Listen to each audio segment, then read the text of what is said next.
And we're back. Sorry for that hiccup.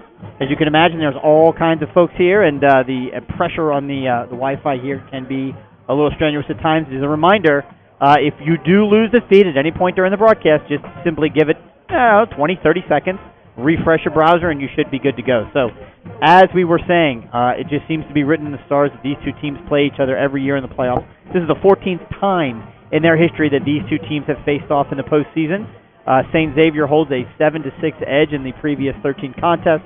Of course, the Cardinals come in tonight looking to even that score at 7-7. A couple of housekeeping reminders, as is the case always and every week. We encourage you to email us here in the booth at radio@wearecolerain.com. Let us know where you're listening from. If you're an alum, we would love to know. Let us know what year, if you're up to it, what year you graduated. We'll give you a shout out on the air. Of course, we also encourage you always to follow us on Twitter and on Facebook as well. And for those of the younger crowd that maybe are into the Snapchat, we have our Snapchat Live. Oh, you young whippersnappers. Oh, you young whippersnappers out there. He just made himself seem old right there, didn't he? I am old. I don't use Snapchat. At some point, the clock will stop for commercials. Yep, so just bear with us as we go through the game. There will be those awkward moments of pause, so we'll get you the action as soon as we can get to it. So anyway, we've got a few minutes to go here. Let's talk a little bit about these two teams, right? So St. X, of course, they've met in week 2, Brian, and Colerain was victorious 14-12. That was after a segmented game where they went into halftime down 6-0 at the pause of the game on Friday night because of the thunder and the lightning that hit that week in Cincinnati. And the weather. Right. Resumed the game on Saturday morning with better weather conditions, and came out after 2 quick turnovers for the Cardinals. Scored 14 unanswered points. St. Xavier was able to get one score later on in the fourth quarter, but ultimately ended up losing 14-12. Since then, the Bombers have gone on to a 5-5 record. They had a 3-game losing streak right there in the middle of the season where they just struggled, but they were always close, losing by 6 and 5 against Cathedral Moeller, and then they got inexplicably really beaten up pretty bad by Elder, 51-26. But, you know, it's more of a what have you done for me lately? And they've won 3 out of their past 4 games. Last week, ending their season with a 34-7 victory over their namesake out of Louisville, St. Xavier, the Tigers. So what we're going to see tonight is a little different from St. Xavier in that they are using, I guess you could call him their third-string quarterback, number 12, Matthew Ruby, who's a junior, 6'3", 174 pounds, only getting his second career start, but did real well last week to manage the game and give really Chris Payne, who's the story the past month for the St. X offense, an opportunity. He's basically been averaging over 100 yards a game for the past 4 weeks. For the Colerain defense, they're going to have to stop Chris Payne to be successful. Yeah, he's not a flashy back, but really good size. He's a workhorse at about 215, 220 pounds, and they're just going to run behind that big offensive line they got. They want ball control. They want to limit the possessions that the Colerain offense gets. But, you know, I say another one to look out for, their best athlete on the field, Jared Kramer. We might see him in a little bit of Wildcat there, too, but he plays wide receiver, but he's their punter. He does a little bit of everything, and we've seen him play quarterback this year. So we know Hudipole, their starter, didn't dress tonight. They're playing their second and third string, so we're going to see. We know they're going to run the ball. That's it. Yeah, absolutely. We're sitting in the middle booth, which is unlike for us in the press box. But again, Spectrum is here, and they get first priority, and they kind of kicked us out of our normal space. But that's fine. We do know this will be the last game the Cardinals will play at home this year, so we're very happy and excited to be here. And if anybody is in the stands listening, we have some fans that like to listen to us on the radio. Come up and knock on Spectrum's window. Right, go over there and just pound on the window. Don't do that. No, we're just kidding. So we're going to jump right into the game here. Obviously, we all know the Cards 10-0, GMC champions, 75 consecutive GMC victories. They're hot right now. They're playing well. Everyone is healthy. We expect to see a full team effort tonight. This is Cardinals. This is Bombers. This is what we all look forward to when you get to November football. The Colerain Cardinals won the toss, as we tweeted out earlier, and they elected to defer. So they will be kicking off to the St. X Bombers to start this game off. And what the Cardinals are looking to do here is what they've done all year. Trap the opposing team on the opening kickoff from the 20-yard line in, play the field position, get short fields, set them up on offense with their defense. Yeah, it's Ferguson and Crimer going to set up at the goal line. Ferguson, one of the fastest players on St. X's team. Here we go, week 1 of the playoffs. We are underway. Chris Mangold boots it. It's going to be a long kick well deep into the end zone, and the Cardinals are very happy to put the Bombers on the 20-yard line, which is where they'll start off, 1st and 10. A little bit of rain to start the game or to start the evening, but it looks like it's actually stopped for now. I mean, we're going to have the residual moisture on the ground. Teams are really going to have to hang on to the ball, but as of right now, almost no wind and no rain. Absolutely no wind. That could change, of course, as the night goes on, but we'll keep you abreast of that. So this vaunted Colerain defense is going to get their first shot and take a look at this. I guess I could call them a revamped offense, but we talked about it in week 2. We never understood why St. X just didn't line up behind that big offensive line, especially 5-star tackle Paris Johnson on his way to Ohio State, but I think we're going to see it tonight. They're going to run the ball quite a bit. There comes Darryl Patrick in. Mason Hill had to check out an equipment issue.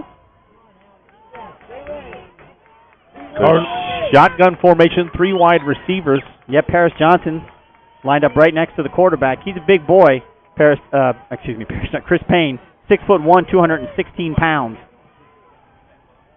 So 1st and 10 at their own 20. The snap is back. There's a handoff right over the middle. Colerain defense is there. Stops it after a gain of about 2. Simple dive off the guard. They're just running right at him. That's what we expect them to do. Luke Bolden with the tackle after a gain of 3 yards. And he had a great game week 1, but this game is really going to be defined in the interior there. We know what Luke Bolden can do. He's committed to the University of Miami to play football. But the sophomore Mike Best, the other middle linebacker, needs to have a good performance tonight for the Cardinals. Well, and I look Corleone from the nose tackle, too. This is a defensive line, offensive line game tonight. Now Payne set up on the right side. Quarterback takes it. Now fakes, hands off one more time to Chris Payne. He squeezes through the middle, makes a few guys miss, and he's going to have enough for the first down. Out past the 30, out to the 30, we'll call it the 33-yard line. 33, yeah. They had him at the line of scrimmage, but nobody really wrapped him up. I mean, there was just a massive humanity, and he just found a little bit of a crease and got through there. First down for the Bombers. Good penetration by the defensive line, just nobody could get a hand on him. Again, big boy, 6 foot, 216 pounds, and he's not exactly slow to the outside either. We got 2 wide receivers split wide to the left and wide to the right. Here comes a blitz off the edge. There's a pass out, caught by number 10, and pushed out of bounds, but not until he picks up at least 6 on the play. Nope, it's 4. Nope, it's 5. 5 yards, all right. Crimer on just a quick out. It's a timing pattern. We're going to see, we're most likely going to see this short runs, dink and dunk pass, ball control. They want to limit Colerain's offense. And exactly the opposite of what we saw week 2, where it was pass first, run to keep you honest. This is going to be a run first St. X team and pass on the occasion where it's necessary. Bryant's got the starters on defense. He'll go through that in the middle. There's 12, passes it out. One more catch. There's a missed tackle. Crimer's got it. He's going to have enough for the first down. Out and up to the, we'll see where they mark it. He's past the 45, maybe to the 47-yard line. But another first down for the Bombers. And that's going to go down as a pass, but it's really a long handoff to Crimer. Just a little bubble screen. It's one-on-one, and Deshaun Pace is there to cut it down for a loss. But Crimer, again, he's the best offensive player St. X has. And from a skill-wise position, he makes Pace miss in the open field. You talk about size earlier. We know that St. X always got it. And you talked to earlier, Paris Johnson, the junior, 6'7", 290 pounds, and next to him playing guard, 6'3", 290 on the left side of his offensive line. There's Crimer in motion, left to right. And play clock expired to 0, delay of game on the Bombers. Nothing from the sideline. They did not call a timeout. So the first mistake of the game, after first down, St. X Bombers get the delay of game, move it back 5, first down and 15, ball spotted at their own 42. And of note here on the opening drive, Eric Phillips has not been in yet. We've seen Eric Phillips. He did not dress. Hang on, we got a timeout. Referees kind of having a little bit of discussion, make sure all the referees are on the same page. But here we go, first down and 15. Snap is back, 12 takes it, once again passes it out to Payne. He's got it, he's going to take it around the side. Almost enough to get back the original penalty, but Luke Bolden shoves him right out of bounds. Yeah, it was kind of those ones when I met, he'll pick up officially 3 on it. But they both kind of slowed up because he was running out of bounds. But Payne never ran out of bounds, and Luke Bolden just laid him out. And they're like, he's not out of bounds. He just kind of gave himself up and then made a much bigger hit than needed to be on that play. So second down now for the Bombers, up to their own 45-yard line. need 12 for the first down. Yeah, they've been going with the hard count, and Colerain a couple times have kind of a flinched at the snap. This time, I believe it was Luke Bolden crossed the line of scrimmage, said 5-yard penalty on first down. Get it back on Colerain's second down. Luke Bolden offside. Ball taken to midfield. Second down was called 7. Second at 7, ball placed right at the 50-yard line. The two wide receivers split wide to the left, one to the top. Again, single set backfield is Payne.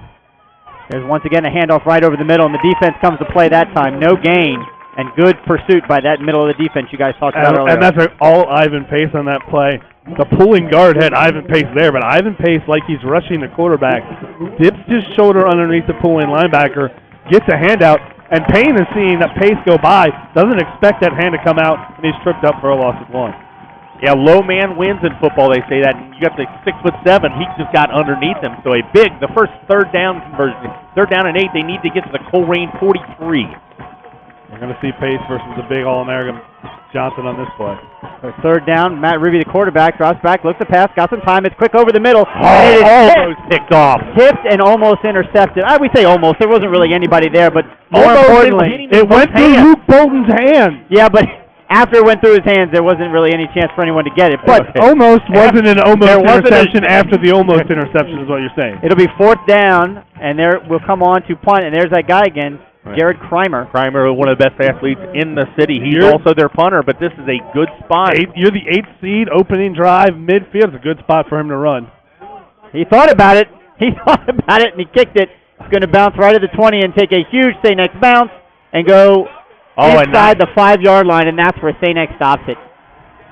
You know, typically one of their hallmarks is great special teams, and that was a fantastic punt and great coverage by the St. X Cardinals. I don't think that was Kreimer trying to fake a punt. Oh, no, not at all. That was Kreimer taking the ball because he was trying to avoid a block by the Colerain Cardinals. Yeah, Colerain really wasn't bringing it, but he took his time and allowed his offensive line to get down there, and really they're his coverage team. The coverage team, but really they left a little bit early. They can't lead till he kicks the ball. No, they have certain members that can get down there. He didn't hold it. He held it because there was a rush right coming in the lane. He wants to punt. He just take a step. But I tell you what, Colerain's going to start the ball about as close to their own goal line as possible, inside the 1. Yeah, you really couldn't ask for a worse starting field position if you're the Colerain Cardinals. They've got to find a way to get out from their own 1-yard line. Well, they will start off 1st down and 10. They'll need 99 yards to score. There's a speed pitch around end to Sincere Jones, and it's covered well. And they're going to mark it as a safety. Sincere Jones couldn't even get around, and part of the problem is they've maybe opened up every game for the past 2 with that sweep play, and the Bombers were ready for it, and they tackled Sincere Jones in the end zone for a safety. Yeah, interesting call. You run jet sweep from your goal line. You're already starting 3 yards back, and your momentum's not going forward. He could not break that tackle, so it's 2-0 St. X Bombers. And the thing about that, they're going to get the ball back. Yeah, forget the 2 points. The worst part is they're going to get the ball right back. So that is not something that's happened to the Cardinals all year, and yeah, you got to have to question that play call a little bit. You're right, that's a great point. Your momentum is not going forward when that's what you need more than anything. Even if you get stopped at the line of scrimmage, you got to get across the goal line there. Yeah, St. X's defense held Colerain in week 2. I don't have the number right in front of me, but I want to say they held us to around 200 yards for the entire game. So again, it's a hallmark St. X defense. They're fast, they're smart, they're disciplined, they play well. And you've just got to really bring your A game. And unfortunately, one play yields 2 points for the Bombers. So it'll be interesting here. Mango has a choice. He can kick it off or punt it, whatever he feels most comfortable with, but he will be kicking off from the 20-yard line. All right, he's got a big leg, but he's not going to reach the end zone this time. So I don't know if he'll kick it deep. He just might look for a squib kick up the middle. But really, you got your option, too. You could have brought in Lawson Sandusky, the punter, and free-kicked it from there. You absolutely could have. But instead, they're going to go with the leg of Mangold, who's got the ball teed up at the Cardinals' own 20-yard line. So he approaches it, kicks it high and deep. It's going to be caught at about the 20-yard line, just inside the 20.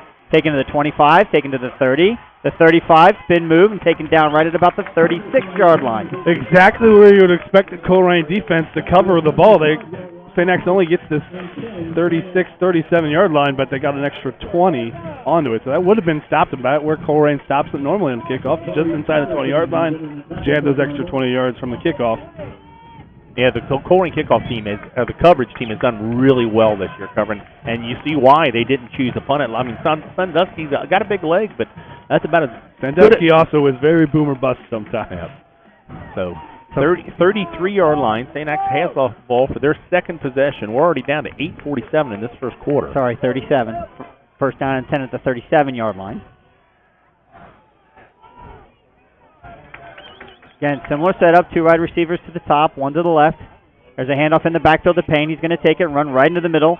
And there's Paris Johnson he is just manhandling. Is that, I'm not sure who's out there. No, he didn't manhandle. He didn't block anyone on that play. Yeah, he went second level to get to the linebacker. Yeah, he was backside on that play, Chris. Yeah, he pushed the linebacker back 10 yards. He touched the linebacker who had given up because the play was on the other side of the tackle. Only 1 gain on 1 yard. Yeah, 1 yard gain on that play. It's a good play by the defensive line there. Trip to the left, single back right. Shotgun. He's got it, looks to pass, looks right, throws it, and it is caught by Crimer. He's got it up, makes one man. Oh, he doesn't make a miss. Look at that. Deshaun Pace with a great tackle. Takes him down at the 45-yard line. Yeah, Deshaun Pace stops him about 2.5 yards short of the first down. That's an unkind spot. I thought Kramer was on the other side of the 45, but they're going to put him behind it rather in front of it. And it'll make it about a half yard extra for the Bombers to get here on third down. Third down and a long 2? Yeah, a long 2. Third and a long 2. Ball's behind the 45. They need the 47, just past the 47 for a first down. 2 wide receivers. Split out wide right. Got to believe this is going to be a handoff right over to Payne up the middle. We'll see. Nope. Tosses it to him in the backfield. He catches it. Good pursuit by the Cardinals. And great tackle by Ivan Pace Jr. And we saw a questionable play call for the Colerain. That was a questionable play call for the Bombers. You get in space, one-on-one with the Cardinals' best tackler, and he makes the play. Down for the Bombers right now. That's their starting center, Nathan O. A key member. Yeah, but I tell you what, can Ivan Pace turn the corner? And we haven't seen anybody like that here in Colerain in a long time. We always have that outside linebacker that can rush. I can remember Tyler Moeller and what was the kid that went to Northwest? Andrew Smith. Andrew Smith. Sack leader for the individual game. But Pace really when he puts that hand to the ground and he just turns that backside. If you don't touch him, you don't set your feet and go right up the middle. He's gonna make a play. Faked up the middle and tried the little swing pass play action to Payne, but there was just nowhere to go. And if he gets by Pace, I don't know if he gets by the next wave of Cardinal defenders. It's a good sign the center is at least sitting up, and now he's standing up. And it's not a good sign how gingerly he's moving. So he's not putting much weight on that leg. Why we got a little time? Let's thank our Colerain corporate sponsors for the first time at Queen City Running, Valley Metalworks, CAI Insurance, Hawksworth Blood Center, Cincinnati Police Credit Union, State Farm Insurance, Shock Tile and Carpet, Skyline Chili, Hoting Realtors, Underground Sports Shop, Friedhoff Accounting and Tax Service, Myers. Thank you, corporate sponsors. We'll thank the rest of them as we can. So, Crimer back to the punt for the Bombers again. He's going to be kicking from about his own 25. Only one person back. Colerain the last couple of weeks this year has had 2 guys back. Well, they have J.J. Davis on the line. Like I said, they almost got to it. Kramer did a good job of avoiding the blocked kick last time. Looks like the Cardinals are going for it again. J.J. Davis coming for it. Second punt. Crimer's got the punt off. It's good, and it bounces again, and it's caught by the Cardinals. Makes a field. This is Sincere Jones. He's got it, and he's going to get a good return out to about the 40 of the Cardinals. Much better field position than where they were before. And that was one where he didn't have the blocking, but the ball was bouncing, and everyone's just sort of waiting, and he's doing his job. He's going to take the ball, get it a couple of yards, make sure the ball doesn't keep bouncing like it did on the first punt. But kind of there was no Bombers there because they're all back protecting the punt block. Yeah, but there's no return, so he's only going to get the extra 10, 15 yards. And Crimer, non-traditional punter, he's just kicking it. He's just muscling the ball. Yep. So it's just going down there and taking odd hops. So Colerain, their second possession. Ivan Pace set up in the backfield. Sincere Jones and J.J. Davis wings. There's a handoff to Ivan. Nope, takes it. Deontay Smith-Moore keeps it. Finds some open room, and he's going to have enough for the first down into St. X territory, down to the 47-yard line. First down, Cardinals. The triple option run perfectly right there. St. X crashes down on the fullback. He pulls it back as Deontay Smith-Moore takes it, and he takes it in the Bomber territory down to their 47-yard line. And we sit there on that play. This is what Colerain does against this St. X offense. They're going to go tackle over every single time. So far, this first couple plays, they're going to the strong side. See what they keep here for the Colerain. St. X really loading the box. And there's a speed pitch around to J.J. Davis. He's got it, trying to find some room. Well defended by number 17. I'm not sure if he picked up any yards on that. We'll see where they mark it. Yeah. They go jet sweep on the outside here, and J.J.'s looking for the corner, but as soon as he does it up, the St. X Bombers safeties are really running to a spot. They're not chasing him down. They're running right to the sideline, right, to cut off the angle. They do a Coach good job Porter there. was looking at Sincere Jones like block somebody, and Sincere Jones goes, well, there was 3 guys there, Coach. Which one do you want me to block? That was number 17, Ben Ferguson, on the tackle. He's the only guy on St. X's team that's going to catch J.J. or Sincere in open space, so keep an eye on him. As Sincere in motion once again, fakes the handoff as Deontay Smith-Moore keeps it himself, takes it back across the middle. It's going to pick up a few yards, but they are going to be short. Looks marked at about the 44-yard line. Oh, it's 43, no, it's 44. So it'll be third down. 3rd and 7.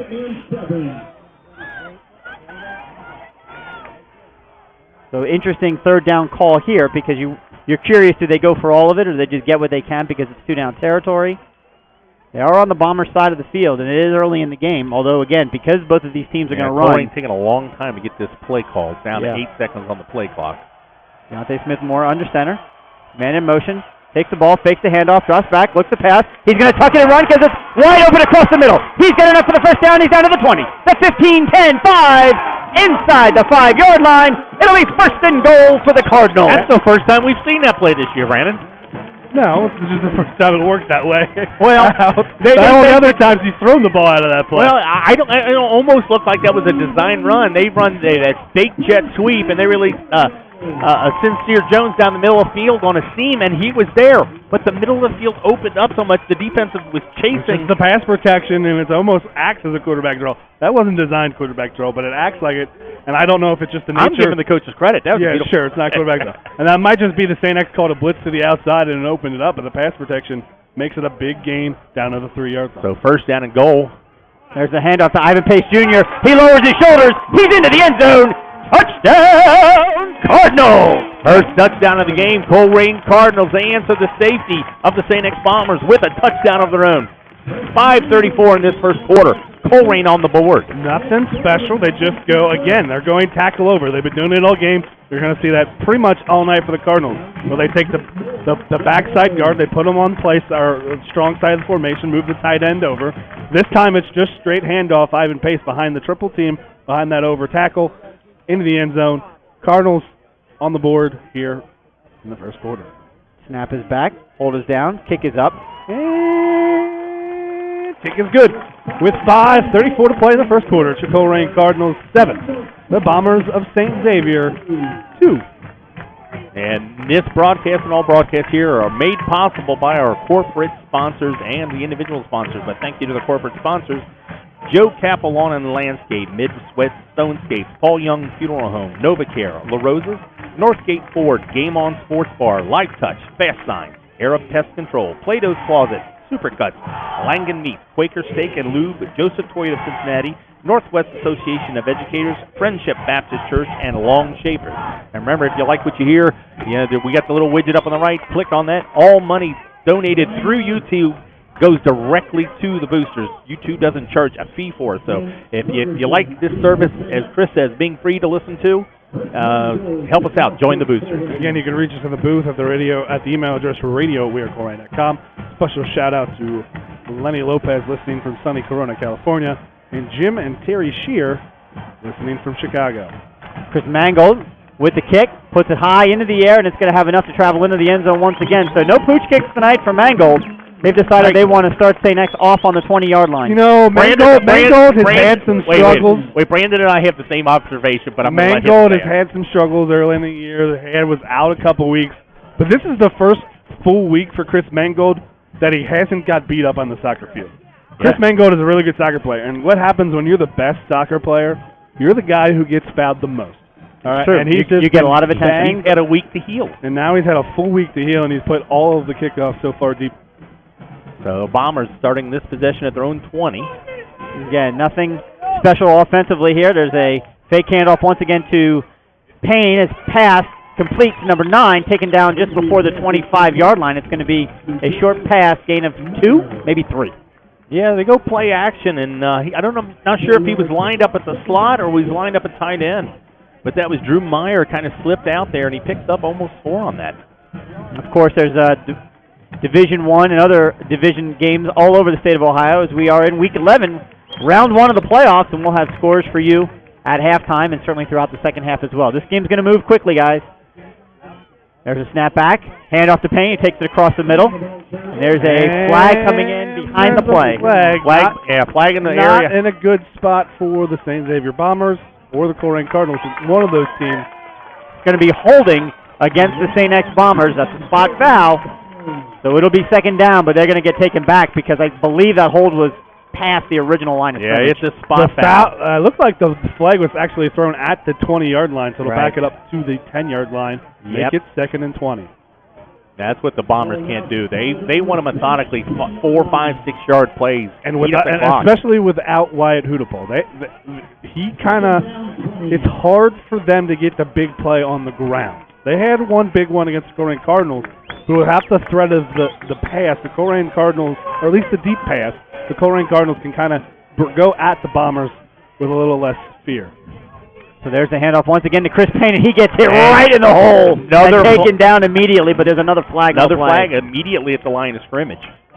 And if this is on the Bombers, I think the Cardinals are probably going to decline it. Yeah, they only picked up about a half yard, maybe a yard on the play. Yeah, the Cardinals are clapping as if it's going to be against St. X, and I would agree. There's no need to take this penalty. That whole. It's a chop block. Yeah, the whole inside of the line was just a big I'd take of 3rd and 19 over 2nd and 26. Absolutely.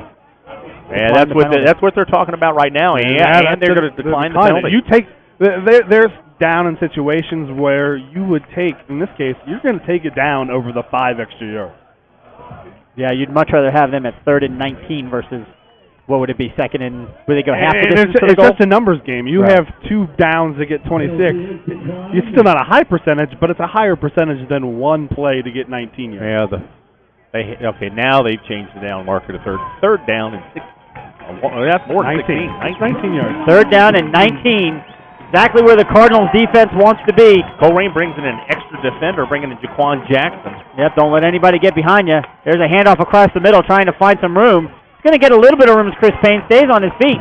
Gets all the way out to the 25-yard line, but short of the first down by about 5. So I would assume, would be the punting team. Let's clarify, because the situation for this game, the Cardinals did not bring an extra defender on the field. Yeah, they didn't have 12 guys. They only played with 11. They brought an extra DB. I only clarify that because the game last time was 1 out of 12 men on the field. There you go. I was one good call, Brent. That's the only reason I clarified it, because the last game wasn't decided, but a big factor was the too many men on the field. Normally you have good reason to make fun of your father, but that time that was a legitimate reason to make fun of I see right there, so Kramer takes the snap. He's going to be punting it. Gets it off. Thank you very much. That's a short punt. It's not even going to make it to the 50-yard line before it goes out of bounds. Actually, it stays inbound, and the Bombers down it, but they've down it at their own 48-yard line, which is where Colerain will take over up 7-2 with 3:52 to go here in the first quarter. And it didn't happen on the first play or on the first drive. But this is what the Cardinals want. Again, field position. Field position. They trap St. X deep, short field, score, trap Bombers, short field. They've done it here on this drive now. Well, and everybody talks about stats. The Colerain's offense has only got this many yards, but it's because the defense sets them up short field. Well, it's the special teams that set them up so well as well. Here comes Ivan Pace in. Lining up right behind Deontay Smith-Moore. There's a pitch out wide. A block made. J.J. Davis still on his feet. Duke's going to get enough for the first down. Takes it down to the 35-yard line. First down, Cardinals. And this is new. This time Cardinals go no backs in the backfield. Sincere Jones, J.J. Davis split out wide opposite ends. And we've been used to that bubble screen. But this time the bubble screen is a quick screen to J.J. Davis. And the tight end leaks out as the lead blocker. Picks up 5 yards, then breaks the tackle and gets a few more for the first down. Yeah, I was a great balance right there. Known for his speed, he breaks that tackle. So first down, 35-yard line. There goes the handoff to Ivan Pace Jr. He lowers his shoulder, hits a few Bombers, stays on his feet, still moving, inside the 30. Let's see where they mark him. He's going to be close to the first down, I think about a yard shy. Great 9-yard run for Ivan Pace Jr. And that's a 2-yard run that Ivan Pace extends and makes it an 8-yard run. See, he's very strong, but thickly built, very barrel-chested. So he's really tough. I mean, unless you got extremely long arms, tough to wrap up, especially in weather like this. It's a little bit, the field's a little bit damp, so the jerseys are a little bit slick. If you don't hit him and hold tight, he's going to break an arm tackle. Cardinals got to get the play in. They do. Yeah, as long as usually they're good if they get in with about 13 seconds on the play clock. Play clock down to 5. As they fake this Sincere, he does the pass, throws it across the middle, wide open. It's over the intended receiver. Freddie Johnson was wide open, and Deontay put just a little bit too much on that one. That's when you're so excited. The hardest receiver to hit is the one most wide open. They go play action. Freddie Johnson going on that post pattern up the seam, and it was there. Boy, that's what he did there, it was there. He threw it on the line. Yeah. You got to get a little air under it and let your receiver go get the ball. Yeah, exactly. That's an adrenaline throw right there. That was 6 points. He got behind the defense, and but you know, he was wide open. At second and short, that's a great game. Well, that's a great play call. So you got 3rd down and 3 right now, and probably 2 down territory. I formation. Oh, we've got whistles before the play. If it's a penalty against Colerain. I think Colerain called a timeout. Oh, did they? That's good. Yeah, play clock was running down. I believe. I didn't see it, but I saw either that or Coach Bolden didn't like the formation. I think Coach Bolden didn't like the formation. And again, this is what the Cardinals are doing. They've run more plays tonight with 2 tight ends on the field than they have without 2 tight ends. Well, and you talked over, Brainer, about the tackle over. A lot of people don't really understand that. It's basically you bring in. Are you going to explain it? You're going to ask him to explain it? No, you know, he's already explained it. But explaining it to people who really aren't as technical as he is, because he's on ex-offensive lineman, he's run this offense. It's basically taking a 3rd tackle and putting 3 tackles on one side of the field. And just playing with no tackle on the other side. No tackle on the other side. What the adjustment has been tonight is they're playing without that guy, that wide receiver split out. They're putting in a 2nd tight end there. So they're going with a big formation.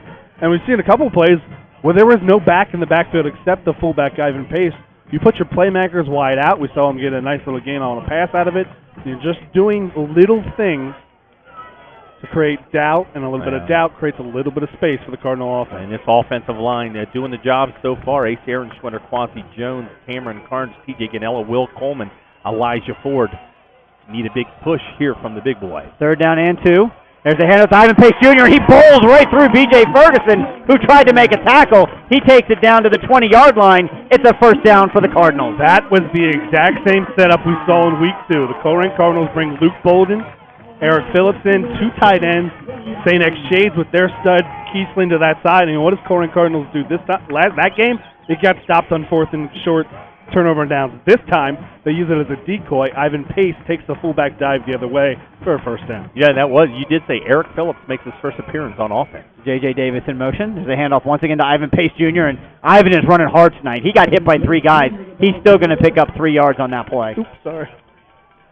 Ivan is in postseason form. There's no doubt about it. He's running angry tonight, which is exactly where you want your fullback to be. And the nice thing for the Cardinals is they've had some games where he hasn't had to play the second half. Hasn't had to take quite the beating that he kind of did last year from that fullback spot. And Coach Tom Bowden, a little better at managing Ivan Pace playing both ways. Well, a little more depth of defense, too, is giving him a lot of breaks. There goes Sincere Jones in motion. Get out there. He's going to get on the edge. There's a block. Good block. Sincere's got enough for the 1st down. He's going to be inside the 10 down to the 5-yard line. Great play call. Great execution. Yeah, they've been stacking the middle and going straight at him, and they've tried to go wide on the jet sweep. This time they go quick pitch, and they had 2 blockers in front of him. He does great patient runs as Sincere Jones waits for his blockers to develop, finds a little crease, 1st down and goal. And again, a play we saw in Week 2 that got totally shut down, those quick pitches. Well, in Week 2, J.J. Davis hurt. Yeah. Sincere Jones hurt. They were not at 100%, no doubt about it. But it's not just about those 2 being hurt. It's also about changing the way you call it, changing the formation, calling it a different same time. play, just different look. Yep. So there's Deontay Smith-Moore who takes the ball. He's got a keeper. He's going to go to the corner of the end zone. He runs in untouched. Touchdown, Cardinals! Deontay Smith-Moore. Deontay Smith-Moore. Oh, that was a nice echo. After giving up 2 points on a safety, Colerain's answered with 2 touchdowns.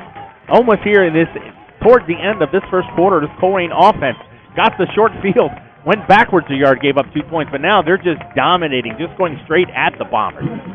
It's a lot easier when you don't have to start off your series on the 1 yard line. Ed Bolden in for the snap. Smith Moore with the hold. Chris Mangold with the kick. Snap is back. Hold is down. Kick is good. With 1:06 to play in the first quarter, Colerain Cardinals 14. The Bombers of St. Xavier 2.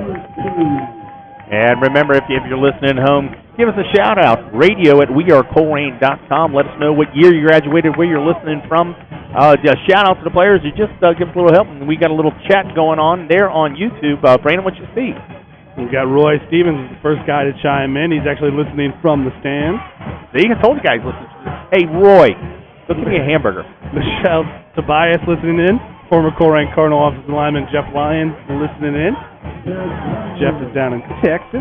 The truth. Please stop. Good Lord. I know Jeff. He appreciates that joke. Sure he does. So the Cardinals having their way offensively through the last 2 series, which is a really good sign. You know St. X will adjust at some point. Still lots of game left. Oh, yeah, absolutely. These 2 teams play.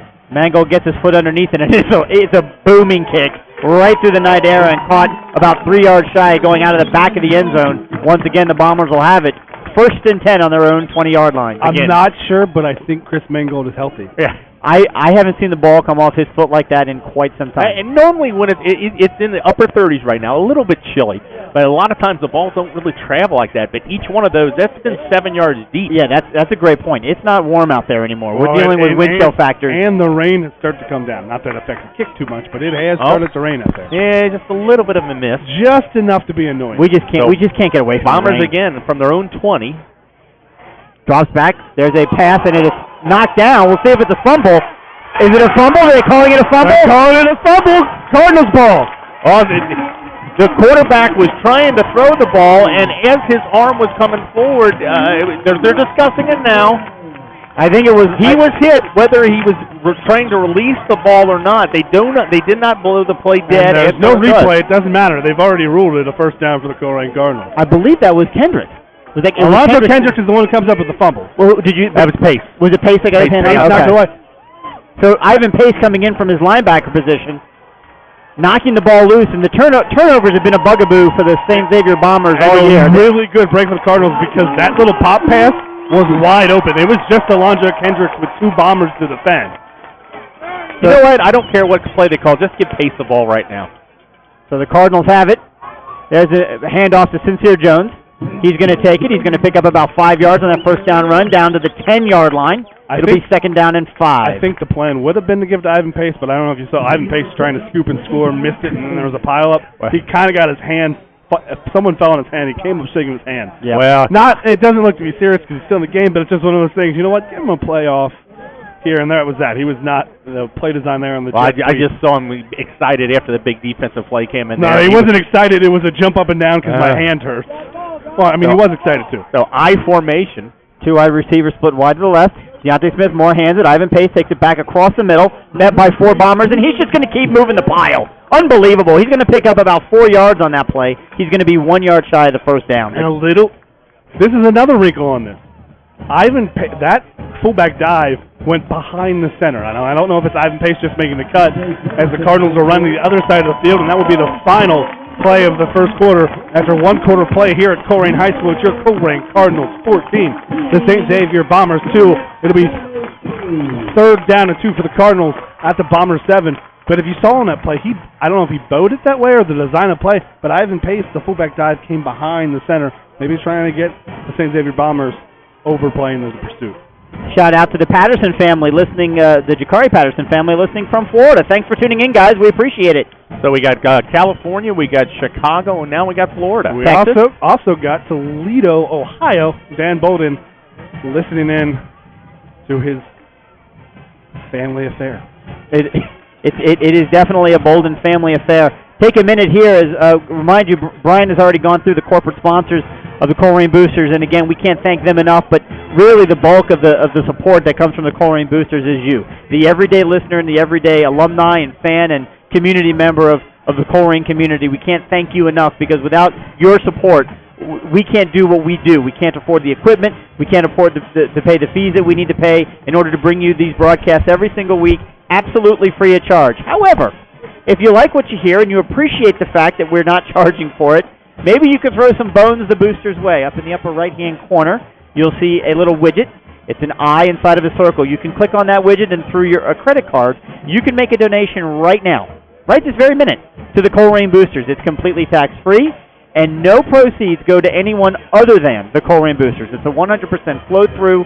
It's a deal that YouTube has worked out in order to make sure that nonprofit, charity-based organizations, what the Colerain Boosters are, get the monies they need to help the students and the kids that they serve. And we serve so many, not only here at the high school, but of course at Colerain Middle and White Oak Middle School well. I just ran like 30 yards. Where did you go? I turned around. I ran to get stats, but then I realized I could have just kindly asked and looked at the shoulder because the St. X stats are right they next got to it. it. All right, yeah, some quick first score stats. 2-14, Colerain leads, but St. X held to 4 possessions, just 2 first downs, and 25 total yards on 10 plays. Colerain 13 yards, 104 plays. That's rushing plays. They got 49 yards for the Bombers, 117 for the Colerain Cardinals. So the Cardinals have it now, 3rd down and 2. They do need to pick up a first down, or they can just score right away. We'll see what they do here. Deontay Smith-Moore under center, takes the ball. It's a speed pitch to J.J. Davis. He's going to try and get around the edge. He's down the hole. He's into the end zone. Touchdown, Cardinals! Davis, he's playing. I tell you, pitch to the outside. We see his speed, but great block out of there. Tried to get a number, one we don't see too often. So I got to look this one up. Yeah, that's Will Coleman, your senior offensive line, playing a little tight end right there. And like I said, they've gone to the 2 tight ends. They've given him a little bit of a formation change, and it's worked tonight. Yeah, Will Coleman, he's listed in the program. I mean, he's 6'3", 190 pounds. Not your typical offensive lineman, but he showed a little bit of wheels out there and a great screen block. Snap is back, hold is down. Really good hold by Deontay Smith-Moore to get that down. Yeah, absolutely. Kick is good at the 11:55 mark of the second quarter. The Colerain Cardinals 21, the St. Xavier Bombers 2. And, hold on. And here's the thing. J.J. Davis is fast. That was a really good play of him. He recognized his block. He didn't just run to the outside. Great patience. He sat off his block, then exploded through the hole, back up inside, and scored the point. That's where what he didn't have in week number 2. That ability to find that second gear, to plant that foot, turn up, and accelerate. Yeah, exactly right. When he had a little bit of a knee issue, Sincere had a little bit of a knee issue coming into the season from August, and they weren't at 100%. And he had tweaked his hamstring. And he had tweaked his hamstring. Yeah. And when you're a runner like J.J. Davis, those hammies are important. So the Colerain Cardinals, with a terrible start to the game, gave one to the St. Xavier Bombers. The Bombers give one back to the Cardinals, but the Cardinals only give up 2 points. The Cardinals take back 7 from the Bombers. They lead 21-2 as Mengo looks to kick again. Kicking the opposite way down there. Still no wind. Rain picked up a little bit. This Mango kick may be returnable. Yep, looks like it's going to be caught just inside the 5-yard line, taken up to the 10, the 15. 10's got it, Crimer. He's on his feet, but they're holding him up, and they're going to take him down short of the 20-yard line. So good special teams once again. Great coverage by the Cardinals. We'll have the Bombers starting off 1st and 10 at their own 16-yard line. Kicks a little shorter, but a little higher, and allows the defense to get down there. It looks like Jalen Thomas and Lawson Sandusky, they didn't hit him, didn't knock him down. They got a hand on his jersey. And they just held him. They just held him and waited for support. I like special teams coaches asking the kicker, how come you didn't kick that one to the end zone? But why? Because your coverage team is that good. Instead of the 20, St. X Bombers have it at the 17. So 1st down and 10 for St. X. They've got 4 wide receivers, 2 to the top, 2 to the bottom. Single set backfield, Chris Payne in the backfield, looking to get something going offensively. There's a handoff across the middle, and the defense is there. The St. X offensive line is going to get some push, and they're going to pick up about 4 yards on that play. Yeah, Payne's a power back. He's not going to break the long one like we saw from the Fairfield back there. Really, you're down 3 scores. It's still early. Oh, yeah. But you wonder if you're going to get a quarterback change something. They need a big play. They're going to have to open up the pass. You don't need a big play. You just need to be steady and consistent. Right now, they need to, exactly what Brandon said, they need to keep Colerain's offense off the field. They've had 2 straight 3-and-outs. They need to get just a first down to get themselves going. Hey, have they crossed midfield yet? Yes, they did on the first drive. So again, 4 wide receiver set, single set backfield. Chris Payne, snap his back, looks to pass as number 12. He's going to roll to his right. He takes it, he throws it down the field. Picked off! Picked off! Picked off! No, he's going to be out of bounds. Is he? Wait, Jakari Patterson held on to that one.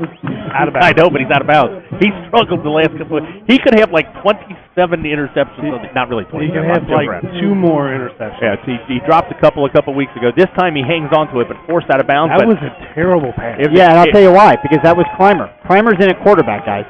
I don't even think we noticed I'm saying he had Luke Bolden coming up to try to stop him from running, and he's just going to dump it over his head. Yeah, well, he's the best athlete he got, but he's not truly a quarterback. He's a baseball player. Great arm, but, that was a decision made incorrectly. So now we've gone 3 wide receivers, 1 to the top, 2 to the bottom, extra blocker in. There's a handoff to Chris Payne trying to find some room, and he's going to be taken down after no gain. In fact, he might have lost a yard on that. Right outside the 20, maybe the 21-yard line. It's going to be 4th down, upcoming. Great defense by the Colerain Cardinals. That was your super sophomore right there. Mike Best sheds his blocker, and he takes him down one-on-one, no gain. And that's a great play from the fact that he's on the backside of that play. They pull around. They're going to run away from him, but he gets off of the chip block just enough, recovers, and again, Payne is a good back, but he's not McLean. He doesn't run away. Sincere Jones standing at his own 50. It's a good punt. He's going to drop it, and he's going to let it go, He just stays away from it. It gets to St. X bounce, which is fine all the way down inside the 25-yard line. So great punt by Clymer. It's that unconventional kick again. He's not a punter. We had a guy several years back, Trey Hudson, who was just an athlete who would just kick the ball as hard as he can. That's what Kramer's doing. We had it with Joe Bolden. Did the same thing when he was It's an end-over-end kick. It wasn't pretty, and if you're not sure, especially in these conditions, that you can catch it cleanly, get away. So far, though, Kramer has had 2 with great bounces and 1 with a bad bounce. You're gonna take it. But Sincere Jones, he did the right thing. If you're not 100%, get away. Yeah, because you have a 21-2 lead. You don't need a momentum-changing play by turning the ball over and letting St. X get it deep in your territory. So I formation now for the Cardinals, a little bit different look. Fakes a handoff to Ivan Pace Jr. Deontay Smith-Moore's got it. He stays on his feet. Good tackle. He's going to pick up about 3 yards on the play. You're right. He almost broke it. If that is anyone but for St. X, that's probably a long run for Deontay Smith-Moore, and he does a great job. Just a triple option look, and everyone in the stands thinks he's going to pitch the ball, but he does a good thing. He reads. He makes one decision. The pitch man made a late commit to the running back, takes it up and picks 3 yards, very close to breaking a long one. Back to the I formation. J.J. Davis starting the I. Deontay Smith-Moore takes it, rolls. He looks like he's going to get taken down. Busted play right there. No loss on the play. Gets back to the line of scrimmage, but it's going to be 3rd and about 8. Something was off there. Deontay Smith-Moore took the ball out of center and looked to his wide receiver, split out to the right. Looked like he wanted to throw that quick out or maybe a wide receiver bubble screen out there. The receivers just took off straight down the field on fly routes. So there was nobody to throw to. So he just had to tuck it and kind of stay. They actually got lucky Deontay Smith-Moore ran because they weren't going fly routes fast. They were stalking the safeties going to block. If he would have thrown that ball, they might have got an offensive pass interference. Hey, here's a new look. Yep. Shotgun formation, 4 wide receivers. Yep, trips to the left. There's a pass out to J.J. Davis. He's got it. Makes 2 men miss. Makes 3 men miss. Stays on his feet. The late hit out of bounds. That's close. That's close. That's close. Not that close. But well, they're going to be close to a first down. The spot is close to the first down. That's not close to a penalty. Oh, they gave him the first down. Holy moly. How did they not even measure that? J.J. Davis with the catch and the first down. I got to be honest, guys. I didn't think he got it. No. Well, we're kind of at it's a bad angle. It's a bad angle. It's a 31. The ball's at 32. There's no need to measure. Absolutely. And it's just a quick pass into the boundary screen. So huge 3rd down conversion. 2 defenders back there and 3 wide receivers. Back to the I formation. Deontay Smith-Moore takes it, fakes the handoff, keeps himself, finds some room in the middle. Good open field tackle by the Bombers. But he's still going to pick up 5 yards on that run. Yeah, T.J. O'Malley comes up from his will linebacker. O'Malley. The Alley Cat? Aristocrat? That's a great call. That's a good movie. That's a great movie. movie. It's a Disney classic there. Classic. Thomas You're O'Malley. old. That one's from like the 40s. That's not even that. I know, right? He does pick up 5. Colerain, a little bit of confusion with That's the all right. 10 formation. seconds left on the play clock. Plenty of time. So there we go. They jumped around all over the place. Deontay Smith-Moore takes the ball, hands it right over the middle. He broke a tackle. He broke a tackle, and he's on. It's a stiff arm. He's still on his feet. He's into Bomber territory and taken down out of bounds. Talk about running angry right there. Ivan Pace first got stopped at the line of scrimmage and broke the defensive end just broke it. Gets outside the linebacker. Spins off of a tackle. Spins off a tackle. And then an open field. It gets outside, and Will Dolly comes up, all 6 foot, 170 pounds of him, and he got planted. Shades of Mr. Simpson, the old thug mug. He planted him, put his hand right on his helmet, and put him down to the ground. That is a man that is running angry. First down and 10 for the Cardinals. Drops back, looks to pass. Deontay Smith-Moore throws it deep down the sideline. It's going to be contested, and it is intercepted, but all the way down. There's some flags on the play in the area of holding. He kind of forced that when he had one-on-one coverage down there, overthrows his receiver. Looks like there's going to be a holding call. But if he sees J.J. Davis slipping out of the backfield, take the short pass. You kind of force that one a little bit. It is going to be called holding against Colerain. It is going to be declined. Turnover to the St. X Bombers. But you know what? That's almost as good. You don't want to punt on first down. Well, yeah, they just gave away the series. I mean, but it is a deep turnover. Yeah, Makes St. X a long field. If you're looking for a silver lining with that one. Yeah, there's Eric Phillips now back out onto the field. Big number 99. The commute. So Tom Bolden is not happy as he's getting ready to address his offense. Yeah, he forced that one a little bit. Well, let's be honest, he's not happy with one person.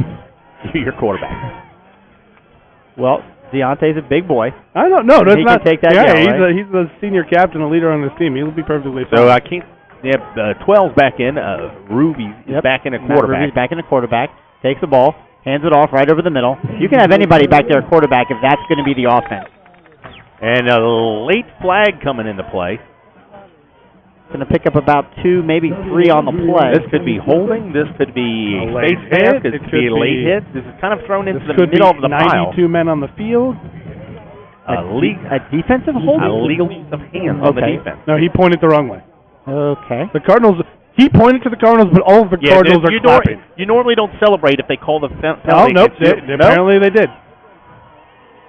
I don't know if we had a hands to the face right there. I think that's exactly what it was. Illegal hands to the face. But the hands to the face, you touch, that's blocking the back. Hey, did anybody figure out a couple weeks ago what that bear hug signal was? No idea what that bear hug was. No idea. 7:50 left to go here in the first half. Colerain up 21-2. After throwing a deep interception, the Bombers pick up a first down on penalty. It's now first down and 10 at their own 27-yard line. Spy in the backfield yet. Ruby back in a quarterback. Chris Payne standing right next to him. Ivan Pace lined up on the outside, looking to get some pressure. There's a pass across the middle, and it is out beyond the extended target. It was Jared Kreimer out there. It'll be second down and 10. Yeah, Sincere Jones on the cover. They just run 2 streaks down the sideline. I tell you what, he shows a gun, but no touch on that pass. Just overthrows his wide receiver by about 3 yards. Keep something in mind about I'm messing up his last name. How would you say that? Matthew Ruby? Ruby? Why don't you ask the guys right next to you? We have a pronunciation key. Thank you to Kurt Second Brinkman. down. It's pronounced Sappy. Nope, they have 2 number 12s. All right. Reevy. Snap it back. Hand off over the middle. Nothing there. The Colerain defense stops it once again. And if I'm Steve Specht, I'm upset with that play. The Cardinals kind of jumped close. Reevy jumped like they were close to offside, and it almost looked as if St. X kind of relaxed on the play, like everyone expected their penalty to be called. It wasn't. And the Cardinals hold it to a 1-yard gain. Colerain fans up on their feet on another big third down. A third down and about 8 yards. They need to get out to the 37-yard line. There's 7 to play in the first half. Yep, third down. 4 wide receivers. 3 to the left, 1 to the right. Single set back, drops back, looks to pass. He throws a screen pass, which they love to do. It's a pass to Payne. He's got it, makes a man miss. He's going to have enough for the first down. He's going to get taken down at about the 43-yard line. So they love that screen pass, does St. X, and they pick up a big first down there. Well designed right there. They go 3 wide receivers right and just kind of run them all out. Colerain kind of overplays it. They flip the screen the other way. Screen to the left side. And well designed and good block. Bolden was out there, but also was 3 offensive linemen. Chris Payne patient enough to just. There wasn't a block on Luke Bolden, but Luke Bolden had to avoid getting blocked, and he gets in open space. First down and 10 at the 45-yard line of the Bombers. St. X has the ball. Snaps it back, looks to pass again, does Reevy. He's looking for some room, he cuts across the middle, and unfortunately he's going to be taken down for a 5-yard sack. Dante Corleone does a good job. The edge rushers from Colerain force Reevy to step up. And who's waiting for him in the middle? Dante Corleone. Corleone, just a sophomore, 6'1", 250 pounds. Big future. Coach Bolton really high on that young man. I'd like to see him grow to about 6'5", 6'6". I don't think he's going to get any more vertical, Chris. He's probably going to get a little more horizontal. A little bit more wider. A lot of times, when you're a sophomore, you usually don't. That's about when you're peaking out your height, but you never know. And I don't mean like heft. I mean muscle. I know. Oh, he's going to be a monster in the middle, no doubt about it. 2 more years with him. The Cardinals are jumping, and there's a handoff to Chris Payne. He takes it right at the middle, but once again, we've got Luke Bolden getting on his back.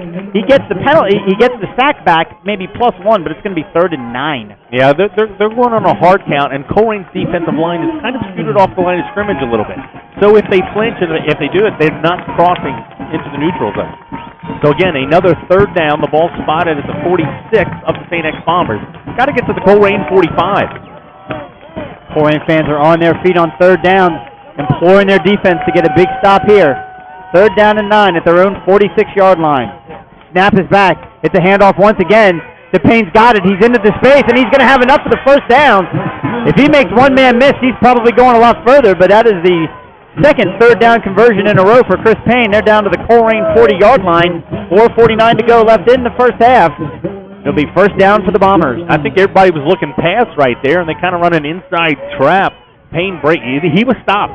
He was. He, as I said, at 210 pounds, very strong back, runs through the arm tackle down to the Colerain 40. Snap is back on 1st down. Handoff is to Payne. He's going to take it again into the middle. The Colerain defense is there and met, but he's going to pick up about 4 yards on the play. Special shout-out to Angel and Mama, Anna Aaron Schwender, listening from the land down under in Australia. Thanks for tuning in. I have no idea what time it is in Australia, but we really appreciate you listening. Here's the thing, Australia's a really big country. So How many time zones do you think they have? 3? Australia has like 4 or 5 time zones. Oh, do they? Yeah, it's a very big country. It's a big island. It's a continent country. It is an entire continent. It's mostly empty. 2nd down and 7. 2 wide receivers split up. There's a pass by Reevy. He's got it, and it was intended for Crimer, but it was incomplete. Yeah, timing route, just a quick out.